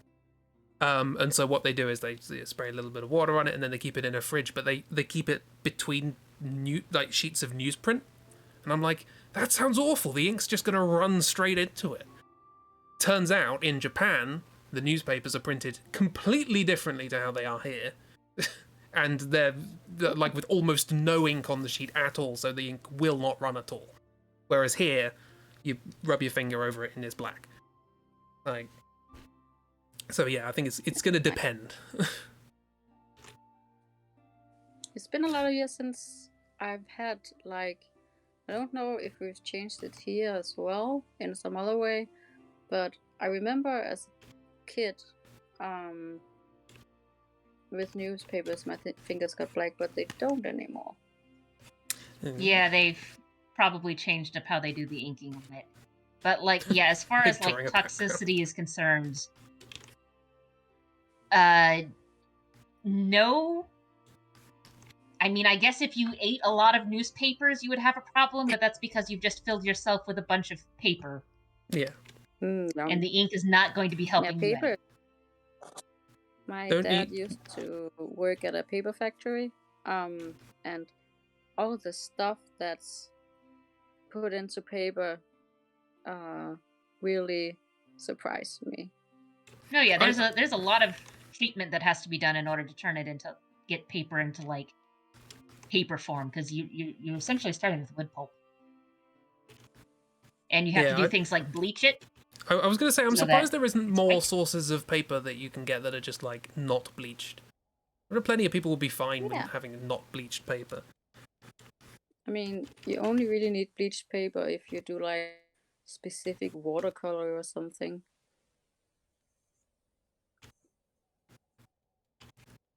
Anyway, Sort Chibi's of sitting here depends. thinking, when are we getting back to Via?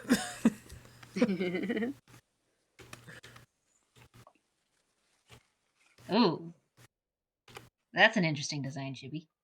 Ooh. I see we've gone for Ah. the pompadour look. Yeah, I mean, I have Yep. to.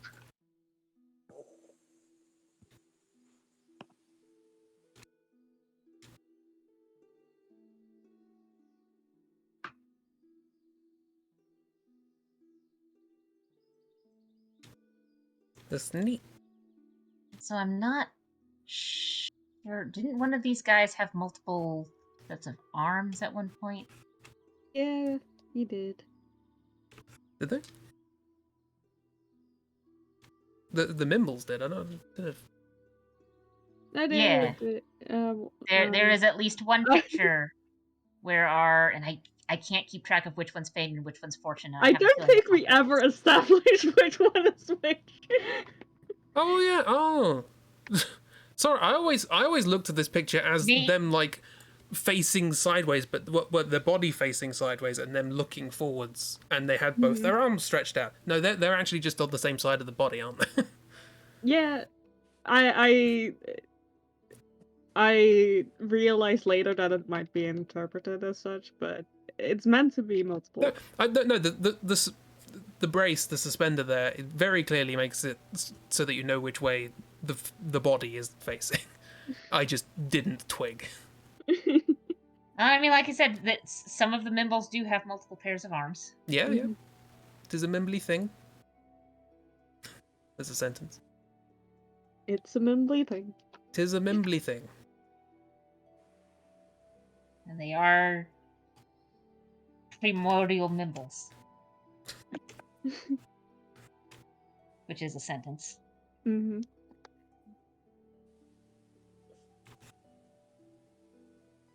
I mean, it's just another One Piece character, so I guess I've succeeded in like merging them.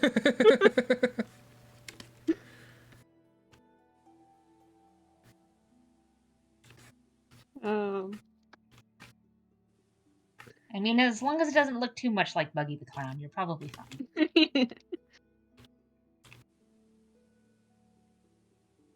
Yeah. I'll have to like workshop at the bit more. You have to what now? Workshop. Say that again? Workshop. I cannot say that word for some reason. Why?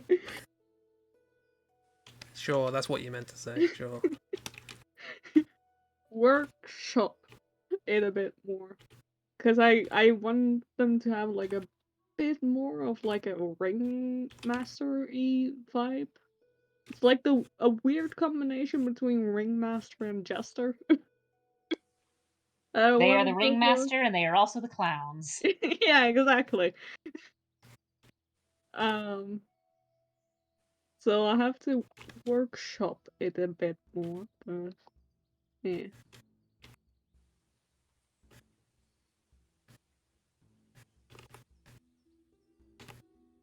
Oh, I remember the thought I had. So with I don't. To me, it's sort of funny if it's never established which one is Fame and Fortune, because then you've got like a Rosencrantz and Guildenstern thing where it's like, here are the two characters, we never really know which one is which. That's another film I want to watch.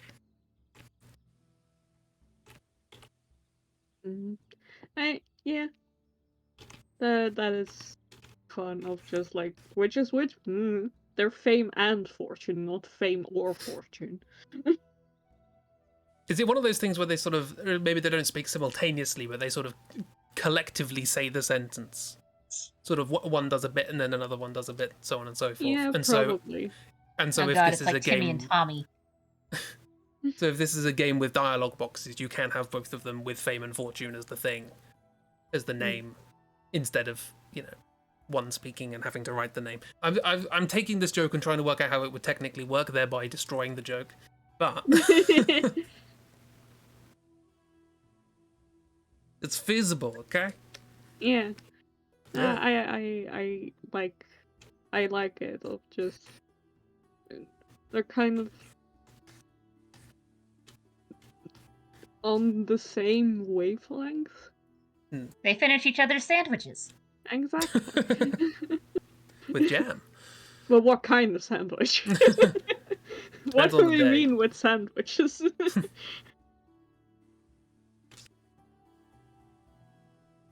Well, a sandwich is anything between two slices of bread, but nobody specifies the route you take between them.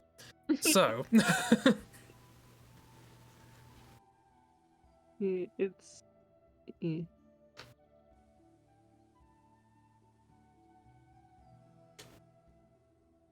who'd have thought this stream would be the fame and fortune one? I didn't know, but it makes sense as they are kind of important. Yeah. We We are made trying them to more important, but make the connective tissue.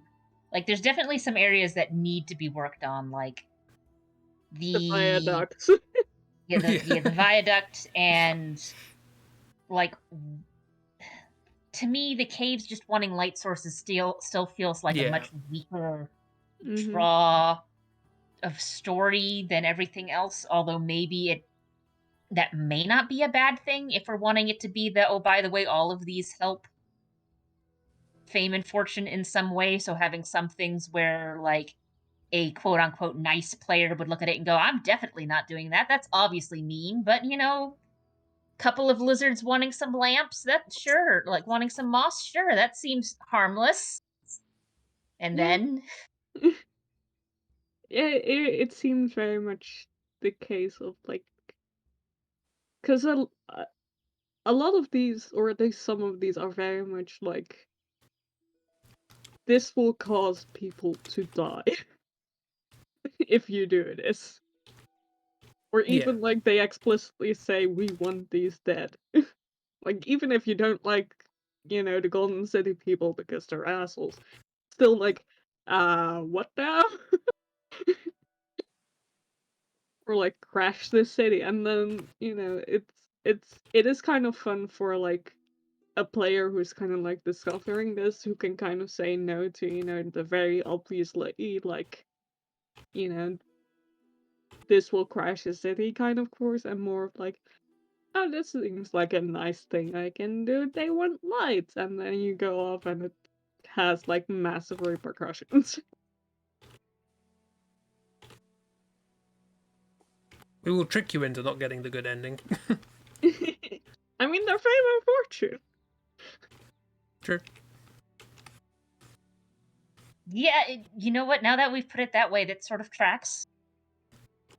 Like, not everything fame and fortune have like a hand in is gonna seem explicitly evil. Like, some things are, like, causing an apocalypse. But, like, they have their, like, hands and fingers on, like, so many things. Not all of it is gonna appear like a, like, city-destroying genocide. It's like with. So I don't know if they have any stores over there. It wouldn't surprise me if they did, but it also wouldn't surprise me if they don't. There's a craft store here in the United States called Hobby Lobby. And basically most people just know it as like, oh, it's the place where I can get yarn, or where I can get various like silly seasonal decorations, or various patterns of material. But the company has also explicitly been involved in stealing artifacts from the Middle East. What? Yes. Okay. That took a turn. Yeah, Was Hobby- they have been involved with stealing religious artifacts from the Middle East. And it's like, now hold on a minute. Why? How? What? How? Why? What? Now stuff where it's like, oh, this company sells things and we're like exploiting workers, you sort of expect that these days. But like I go to the store to buy yarn and I am supporting a company that steals religious artifacts is not like that's not the A to B connection most people make. No. I imagine this is a similar thing. Yeah. Where it's like, yes, of course they're going to be worker exploitive, and then you go, now wait a minute, why do they have copies of the Torah from 200 AD Do they locked in a have it box in back museum here? or something? Beginning in 2009, representatives of Hobby Lobby were warned that artifacts they were purchasing, well, that's a red flag already, were probably looted from Iraq. That's wild. Yeah, that's a thing. Also, weird tangent that my brain went on when you started mentioning American stores. Because it's getting near Halloween again, so I'm getting Halloween posts on my dash, and there is like this. I swear this relates to Via somehow. There is this Halloween store that like pops up in like empty buildings. Spirit Halloween, something like Yes, that. Spirit of Halloween, which I think is technically like a sub company of a store called Party Galaxy. So Party Galaxy just sells like generic party stuff. But Spirit of Halloween is specifically all of your Halloween needs. But most people don't have Halloween needs in like February. Yeah. So what they do is they just say, right, from like late August, depending on the area, through September into October, they will rent out abandoned stores in like strip malls and whatnot, because America has an issue with abandoned malls and strip malls because capitalism. And they'll just, and basically the people who own those properties are like, well, I might as well like make some money off of this area that nobody wants because a bunch of big companies are just building their own places to suite instead of renting out of strip malls. So they just rent out an area for a couple of months and then leave. And sort of the joke in the United States is like, oh, it's an abandoned building, or it's like, oh, this building isn't in use anymore for whatever reason. Spirit of Halloween's going to take it over. I believe I have seen a couple. Haunted house, actually. I believe I have seen a couple where people have taken, and I don't know which one it is, the main palace in the UK. Main Palace? There's wherever the royal family is supposed to live, technically. There's Buckingham Palace. That might be it. I don't know. I just know that there's multiple castles and palaces, and there's technically a distinction between a castle and palace. Yeah. Whatever. There's It's also the probably Palace Buckingham. There's also the Palace of Westminster, which is the Gothic-looking one, which is where the Parliament is. It's probably not that one because that's an official government building, but it's probably Okay. Buckingham. It's Probably a Buckingham. picture of Buckingham Palace where someone has put a Spirit of Halloween banner on top of it. Oh, I And- have seen that picture. I didn't know what it meant. Yeah. Yeah, the implication is, well, let's just get rid of the royal family. We don't need them anymore. Abandoned building. Let's just put a Spirit of Halloween in there. Yeah, but for some reason, like, the connection between, like, American stores and Fame and Fortune led me down that train of thought. Because the idea of, like, this place has been abandoned. Technically, I mean, like, you know, in real life, they obviously, like, you know, Spirit of Halloween rents the place and such, but the idea of, like, this is an abandoned building. It's not technically from anyone, so we can put a store in there. It's ours now. But not Yeah. technically. It's like the Wizards, but worse. You walk through and it's like, oh, here's just a random door somewhere in an area that's not being used because the Wizards just have doors. And it's like, oh, here's a abandoned shack. Open the door and it's Fame and Fortune's shop inside. Yeah. They just claim a door from the Wizards. They're not using it. Well, good news, Miss. Hobbycraft, which is our hobby equivalent shop in the UK. As far as Wikipedia is concerned, do not have any connections to smuggling rare artifacts out of countries. Oh, good. Good to know. I mean, that should sort of be the default of like any company in Yeah. general, but hobby stores specifically. That's not something that you usually think of like this is something I need to be concerned if this company is doing. You're right there, miss.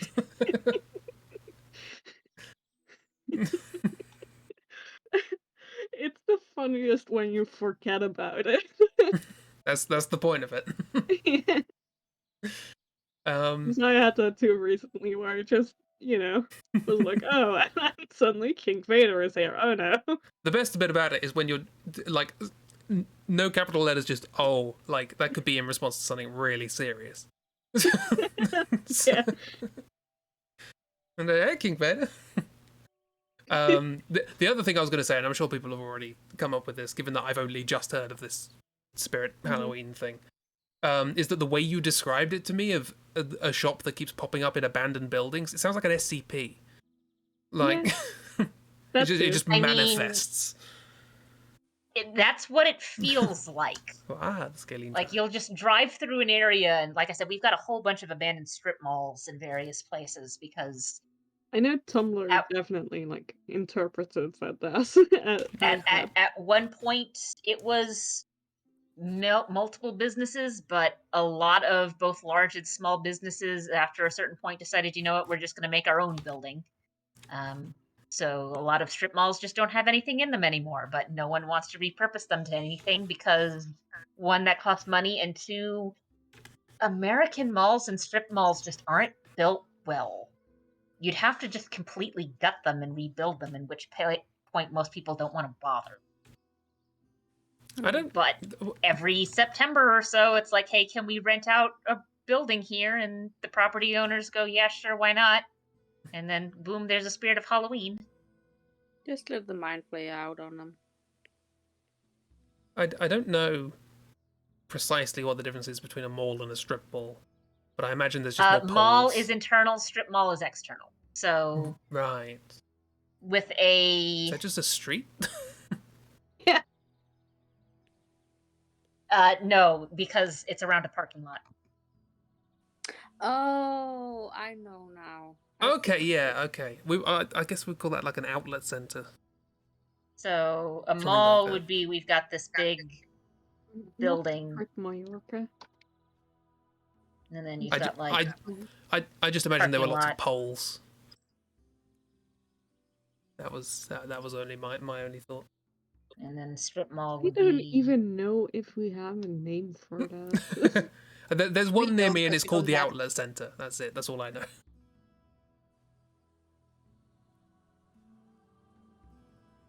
I mean, Even then, it's got a roof. It's a bit like a stadium.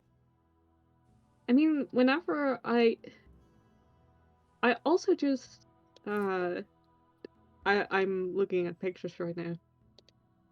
If I Yeah, I don't know ever why I just see drew. something like this, it's never for regular shops or anything.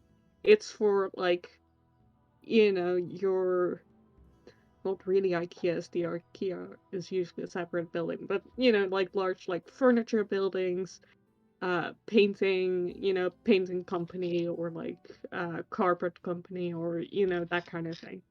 Yeah. Oh, you got industrial estates to do that sort of thing. Yeah, ours is sort of a mix. Usually what happens, and this is the same thing with regular malls, there's a couple of big companies. So like a big company that's got something in a larger building there, but then you've got smaller bits that are sometimes just offices. Like the guy I used to go to, haven't been recently, for my eyes for my glasses, is inside of a strip mall. And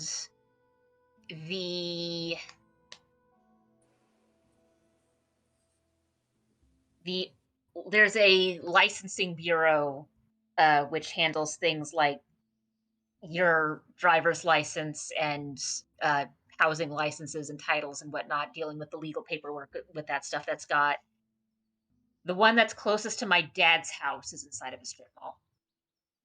But yeah, that's Yeah. I'm sorry, I have Also, to say I'm very curious about PC massage. yeah.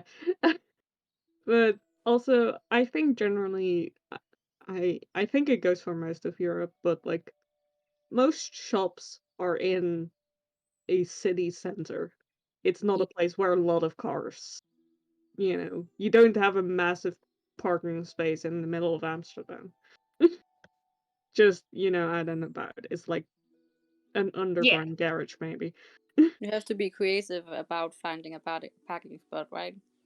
And like, yeah, But these exactly. Like, strip malls are usually like around a parking lot. So here's, yeah, let me see if I can find one. here it's very much like you want to have like it's a street. It would be like a regular street where people are walking in the middle of the city center. Um, We call that a walking street. yeah. Literally. That's the Um, walking street. That's where the shops are. I mean, we say, I mean, here in the Netherlands, we literally call it a shopping street. The We call, street where all the shops are. we call it the high street. So Yeah, like I said though, it's not usually on a street when it's a strip mall specifically. It's usually on a parking lot, Yeah. like that picture I'm putting in that has not loaded yet. There we go. Yeah. It's usually back away from the street a little bit, so there's usually like a sign or so closer to the road that says here's what all is in the strip mall. Mm-hmm. And then between that and the strip mall, there's just parking. okay, that feels more like a kind of what I would call an industrial estate, or a I don't know what the commerce equivalent would be, but yeah, there's basically something that's been explicitly designed just to lay out large empty buildings that will then be taken over by some sort of business, either to do industrial work or to commerce or whatever. Yeah. The closest equivalent I can think of right now is it was a place with multiple shops in them, but right now it has been taken over by just a massive supermarket. But even that was way Yeah. smaller, and it's now a massive supermarket. So Hot yoga, yoga, hot yoga, hop. specifically hot yoga. Anyway, I see you wanting to spin the wheels, Chris. Yes, Yeah, I've been that's bouncing this. something I'm more familiar with. I've been bouncing these around the screen. Yes.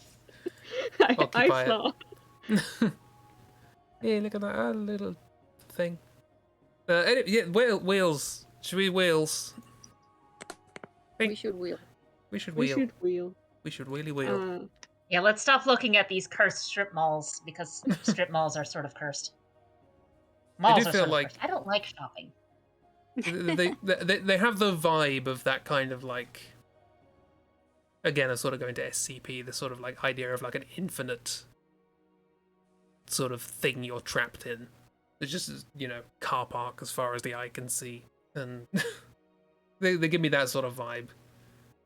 You just keep going, and then there's just more of them. Spin the wheel. The next one we do of these is going to be a horror, and it's going to be set in that. Emanese, which is honestly, frankly, ideal because we all have our own zones. Interesting. Yeah. And I say it's Oh, we ideal do. because we were recently talking about the idea of a final boss in which the final boss has phases based on each zone in the world. Mm-hmm. So if you want to think about how that's going to go for your zone, Boyzone? boy zone, What? Backstreet's back. What? Uh, NSYNC. Who was the other one from? It was Boyzone and something else. Westlife? Westlife, that's the one.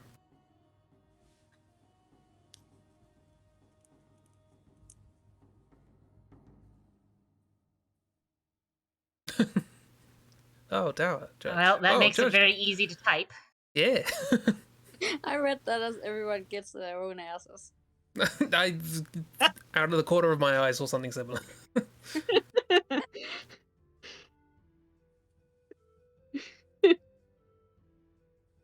Get your own ass. So yeah, everyone has their own areas. You could think of general enemies or bosses.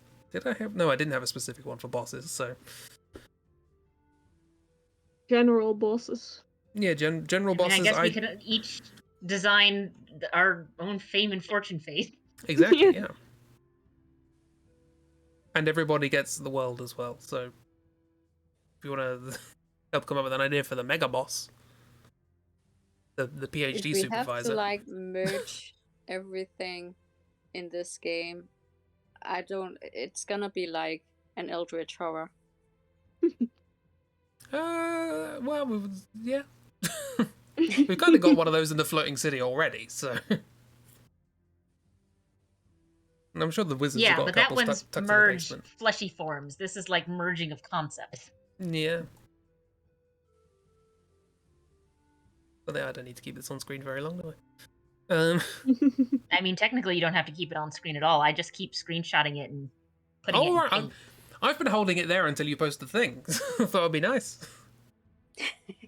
I mean, I'm not stopping you. I'm just saying it's not necessary because I know how to screenshot a screen. Well, yeah, but if you don't have to. Anyway, Also, I like that you've given Fame and/or Fortune a hot dog. yeah, most of the drawings that I've done have involved something we've been talking about. They got the folding laptop. It's a hot dog. They're very impressed with their jam, but not on Tuesdays. And I also like that he seems to be very annoyed with it. Like, this isn't a sandwich. I ordered a sandwich. That folding laptop is so cursed. It's not a laptop even. It's a folding tablet, really. You need separate surfaces for this. I know. It's just baffling. Like, I've been drastically wrong about predictions for technology. Like, I remember the iPad being unveiled and thinking, who the hell wants that? It's less useful than a laptop and more cumbersome than a phone. Nobody's going to buy this thing. And then, of course, obviously the opposite was true. It's more useful than a phone and less cumbersome than a laptop. But honestly, I can't think of any advantage the folding laptop has. It broke my brain temporarily. I mean, I have a wireless keyboard for my tablet, but it's also part of my workstation at work. So for faculty members, they replaced having the old, because they needed to replace, they were very old tower computers with a portable tablet PC. But obviously the tablet PC has a small screen, is a little scrunched in. So what we have in each of our offices is we have like a docking setup where you can plug in your tablet and you've got a monitor, or in some cases 2 monitors, where your screens show up, and then there's a wireless keyboard and mouse that you can use to control it. So you just sort of fold up the tablet PC and treat it like you would a regular tower PC, except instead of a tower, it's a tablet. But that's also not that's like just a sensible thing to do, and there's nothing in it where it's like this is a foldable thing that shouldn't fold. Like, the monitor is just a regular old ass monitor, and the keyboard is just a regular old ass keyboard. The monitor is flat and thus easy to focus on, and won't interfere with trying to touch a different part of it. Yeah. And it's totally disconnected from my tablet. And actually, my tablet PC has a keyboard that comes with it that also works as sort of like a front cover, which I can also disconnect. Oh yeah. But it's a keyboard. It's literally just a keyboard that I can attach that has some filings with it, like. Yeah, think we could agree. Hate that thing. I keep looking at this laptop and I'm trying to think of like, why would you want this? And like, I assume the intention is so that you can look at more things, but you Yeah, but can't. you, like you can, but like part of it's in perspective now. Like you I have to mean, worry about foreshortening. it is like if you look at your screen, like, straight on right now, you barely see your keyboard, Hmm. That's the effect of, like, you can only, like, really focus on one of these angles at the same time. I've heard a couple of ads that are like, oh, you can have multiple apps open at once on the top and bottom screen. And I'm sitting here thinking, I can have multiple apps open on my current Android device. It just takes up only half of the screen. It's called Yeah. talking. Like, this technology already exists. Granted, not all apps. You can't do that with all apps, but that's because of, like, not all of them are designed for, hey, you can work with it while things are scrunched up. Yeah, but, like, for those apps, it will still take up the entire screen because they're not made for that. Oh, also, Yes. I've thought of something else. Oh my god! If you're in a room with down lighting, the bottom Oh screen is good. god. You're not going to see the bottom screen at all. No, absolutely not. Think it might actively blind you. Just a reflection. Oh, do you know? Actually, hang on. Yep, perfect. Thank you very much, Google. Oh, I'm just imagining trying to touch Ugh. type on that thing and becoming very upset. What? So, Oh, it looks so upsetting. It is. okay, so this is an issue that's probably not anything you've had to deal with because you live in sensible countries that have things like public transit. But in the United States, there's a serious concern. Oh God, that is Oh upsetting. god, I hate that. Put that away. it broke my computer. Hang on. There we are.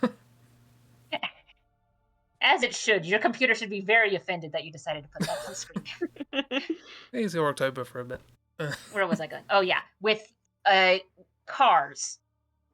With most older cars, whenever you're dealing with things like controls, it's a lot of buttons and knobs, things that you can feel around and touch, and like there's like you can tell when you've grabbed something. A lot of newer cars have replaced it where it's like, oh, the control for, say, the radio is now a touchscreen thing. And there are some legitimate concerns with that because, like, and basically it's the same concern with, like, me looking at that going, how would you touch type? Because if you've got, like, a general idea of where things are as far as, like, AC temperature controls are concerned, and radio controls are concerned, or cruise controls are concerned, you can sort of blindly reach into the area, feel a thing, and go, yeah, that's in about the right spot, and turn it. But if you're just dealing with a touch screen, you don't have that touch sense of being able to figure out if you've grabbed the knob and you're like, okay, here's a knob. It's on approximately the right area for where the knob for the temperature control is. This must be the temperature control. No, it's just a touch screen that you can only tell if you've reached what you want to reach by looking at it. And guess what you generally don't want to do when you're driving a car? Look away from the road. Yeah. Yeah. That was a big thing people were talking about. Was like all the phones are losing their buttons. It's like, well, great, now you can't type anything without looking explicitly at the phone. You know, particularly if you want to type something in secret, something, a desperate message of some description. Yeah. You can. How dare you, miss? Stop being clever. I mean, yeah, it is a legitimate reason for why I have, a big clicky-clacky keyboard. Is Clicky-clacky because keyboards are the best. I learned how to type without looking at my fingers without, it's a skill that I had to learn where I went to lessons for when I was a child. And with, like, the smoother keyboards that don't do the clicky-clacky, I always lose where my fingers are. Yeah. And I Yeah, just end up like- writing gibberish most of the time.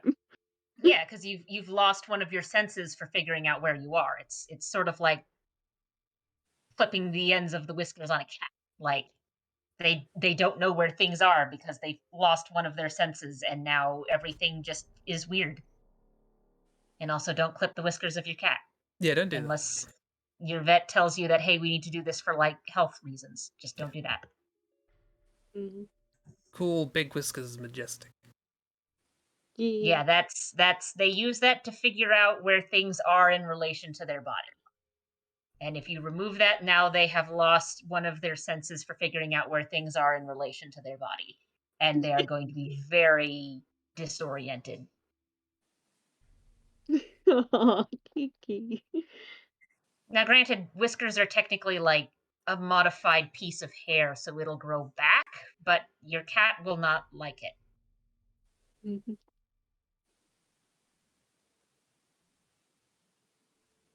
Anyway, I think we've completely lost the thread at this point. The last approximately 45 minutes has had nothing to do with Project Via, and I think that's appropriate.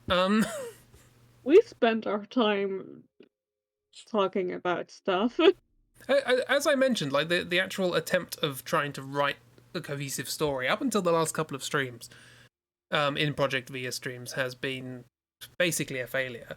It was the 19 streams of just not really any kind of cohesion. But as a consequence, we had 19 streams of essentially going back to what we were doing before, of having the little challenge things where we just talked about anything and did random stuff. So it kind of feels like that's the kind of part of Project Via, is us talking about random stuff. And Yeah. And now we've made an idea of what sort of sauce goes on the spaghetti. yeah, now we're actually starting to put things together. But we're still also talking about random things that don't have anything to do with each other. Absolutely. Yeah, sometimes they're We at still least have a lot of tangentially things related to to an figure idea of things. So, like, strip malls has led to the idea of, like, Fame and Fortune has now just taken over this abandoned building. Yeah, they just crop up in places where people used to live, but don't anymore. Mm-hmm. That includes, like, warrens and holes in trees. God, just imagine them taking over just some random gopher hole. They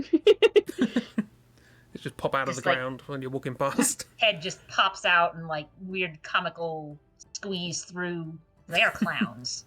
Yeah, absolutely comical with lots of little honking noises, and also somehow they like get the entire card out of the hole, just squeeze it. That would be a nightmare to try and animate in 3D. One of them gets out, and you hear from the hole. You hear the other one says "Stand back," and then it's tss, and then pff, and they just fire it out of the cannon from inside the hole. That's definitely one of those scenes where they wouldn't show it because who wants to try and model that with 3D models? Yeah. But you would be hearing all of the noises and be like, "What the fuck?" And then suddenly there's. And the things you do see happen so fast, we don't have to worry too much about whether it looks good. And then suddenly there's Fame, Fortune, and their entire cart pulled by a beetle. Yeah. Oh, the beetle. Did they have something fun to do in the boss fight, or are they just? I think they're just there. They're just a beetle. They're having fun. They're pulling things. They get to pull a thing. They like pulling things. Mm-hmm. Yeah, they're technically not owned by Fame and Fortune. They just like doing it. Yeah. I guess they'd have to, because, yeah. Rules. Rules. That's why they don't have a horse.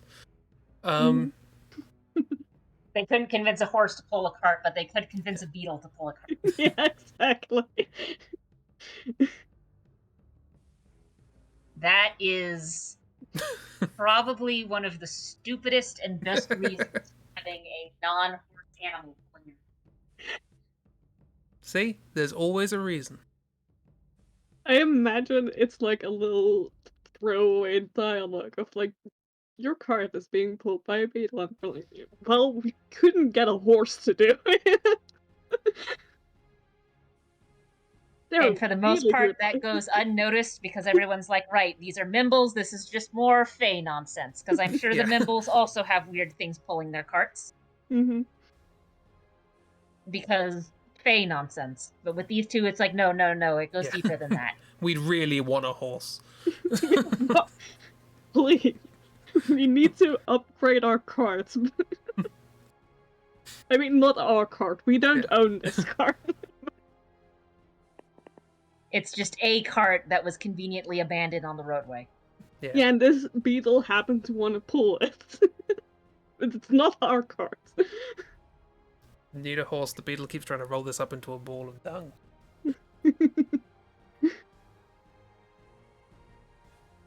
But horses, See, we got surprisingly good arguers.